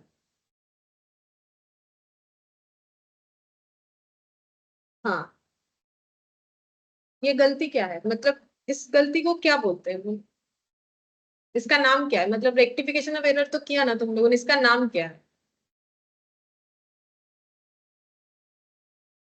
सोचो सोचो। नहीं, कंपेंसेटिंग नहीं होगा ये वाला। प्रिंसिपल, प्रिंसिपल एरर है ना, क्योंकि अकाउंट्स का प्रिंसिपल ही हम लोगों ने जो है फॉलो नहीं किया। क्योंकि अगर एसेट, क्योंकि देखो ये कंपेंसेटिंग नहीं होगा, एसेट का वैल्यू मेरा गलत दिखेगा ना। मुझे 1 लाख में कितना ऐड करना चाहिए? 2000, ठीक है। 1 लाख में मुझे 2000 ऐड करना चाहिए था, लेकिन मैंने वो नहीं किया। ऊपर से वेजेस में दिखा दिया। वेजेस मेरा क्या होता है? Revenue expenditure, day to day का खर्चा, ठीक है। तो इसको कैसे ठीक करोगे? देखो मेरा एंट्रीज पे होना क्या चाहिए? ये वेजेस पेमेंट का एंट्री क्या होगा? मशीन, पहले सही एंट्री, मशीन टू क्या होगा? वेजेस। ये खर्चा, ये वेजेस का जो खर्चा है ये वाला, ये नहीं बोल रहे हैं, ये वाला जो खर्चा है ये मशीन में डेबिट होना चाहिए, ठीक है। मशीन का कॉस्ट फिर क्या होगा? 1 लाख नहीं होगा, कितना होगा? 1 लाख 2000। लेकिन हम लोगों ने क्या किया है? गलती क्या किया है? ये करेक्ट होना चाहिए, ठीक है। गलती क्या किया है? रॉन्ग एंट्री क्या किया है? रॉन्ग क्या किया है बोलो तो? वेजेस अकाउंट डेबिट किया है, जो कि नहीं होना चाहिए। टू क्या किया है? कैश। तो यहाँ पर एक्चुअली ये machine account to cash hyphen देके वेजेस लिखना चाहिए। बेसिकली टू कैश हाइफन देके वेजेस लिखना चाहिए। कर दिया है वेजेस टू कैश 2000 2000। अब इसको ठीक कैसे करोगे? रेक्टिफाई कैसे करोगे? तो मशीन को डेबिट करेंगे, जो कि नहीं किया था, तो मशीन डेबिट करो कितने से? 2000 से। और यहाँ पर टू कैश तो हम लोग का ये वेजेस क्या किया है? डेबिट किया है। वेजेस को क्या करना पड़ेगा? क्रेडिट, ठीक है। वेजेस को क्या करना पड़ेगा? क्रेडिट। तो इसका रेक्टिफिकेशन जब करेंगे तो ऐसा होगा। लेकिन ये कैसे दिखेगा? ट्रायल सॉरी, ट्रेडिंग पीएल और बैलेंस शीट में कैसे दिखेगा? ये देखो, ट्रेडिंग, ट्रेडिंग में ही दिखेगा। इसका पीएल नहीं बना रहे, ट्रेडिंग का तो जरूरत नहीं है। तो मशीन 1 लाख, तो इधर लिखते हैं मशीन 1 लाख। अच्छा, वेजेस इधर लिखते हैं, टू वेजेस कितना है? 10,000, ठीक है। अब एडजस्टमेंट क्या होगा बोलो? ये वेजेस ज्यादा दिख रहा है कि कम दिख रहा है? ज्यादा दिख रहा है, क्योंकि हम लोगों ने इसको वेजेस पेड में ही इंक्लूड किया है, मशीन का खर्चा। तो यहां से क्या करोगे? वेजेस को लेस, तो क्या लिखना पड़ता है? रॉन्गली चार्ज्ड, ठीक है। कितना हो जाएगा? 2000। तो आंसर कितना आएगा? 8000, ठीक है। और देखो यहाँ पर हुआ भी वही। देखो वेजेस को क्रेडिट करना है, तो वेजेस तो एक डेबिट आइटम है, क्रेडिट करेंगे तो माइनस। और मशीन को कितने से बढ़ाना पड़ेगा? मशीन को और भी डेबिट करना है, कितने से? मशीन तो वैसे ही डेबिट है, और डेबिट करो कितने से? हाँ 2000 से। तो यहाँ पर ऐड कर दो, यहाँ पर वेजेस फॉर इंस्टॉलेशन कितना हो जाएगा? 1,02,000, ठीक है। अगर हमें रेक्टिफिकेशन दे तो अब अलग अलग तरीके का रेक्टिफिकेशन हो सकता है फाइनल अकाउंट्स में, ठीक है। ये तो प्रिंसिपल एरर था, कुछ और भी हो सकता है, लेकिन हमें एंट्री सोचने से ही पता चल जाएगा कि किस तरीके से एडजस्टमेंट करना पड़ेगा, ठीक है। ठीक है, चलो आज इतना ही करते हैं। अब जीएसटी का एक बाकी है, वो बता देंगे, फिर हम लोग फाइनल अकाउंट स्टार्ट करें। नेक्स्ट क्लास से अकाउंट्स जो है, मतलब सम्स हम लोग स्टार्ट करते हैं। ठीक है, फिर आज इतना ही। Bye bye.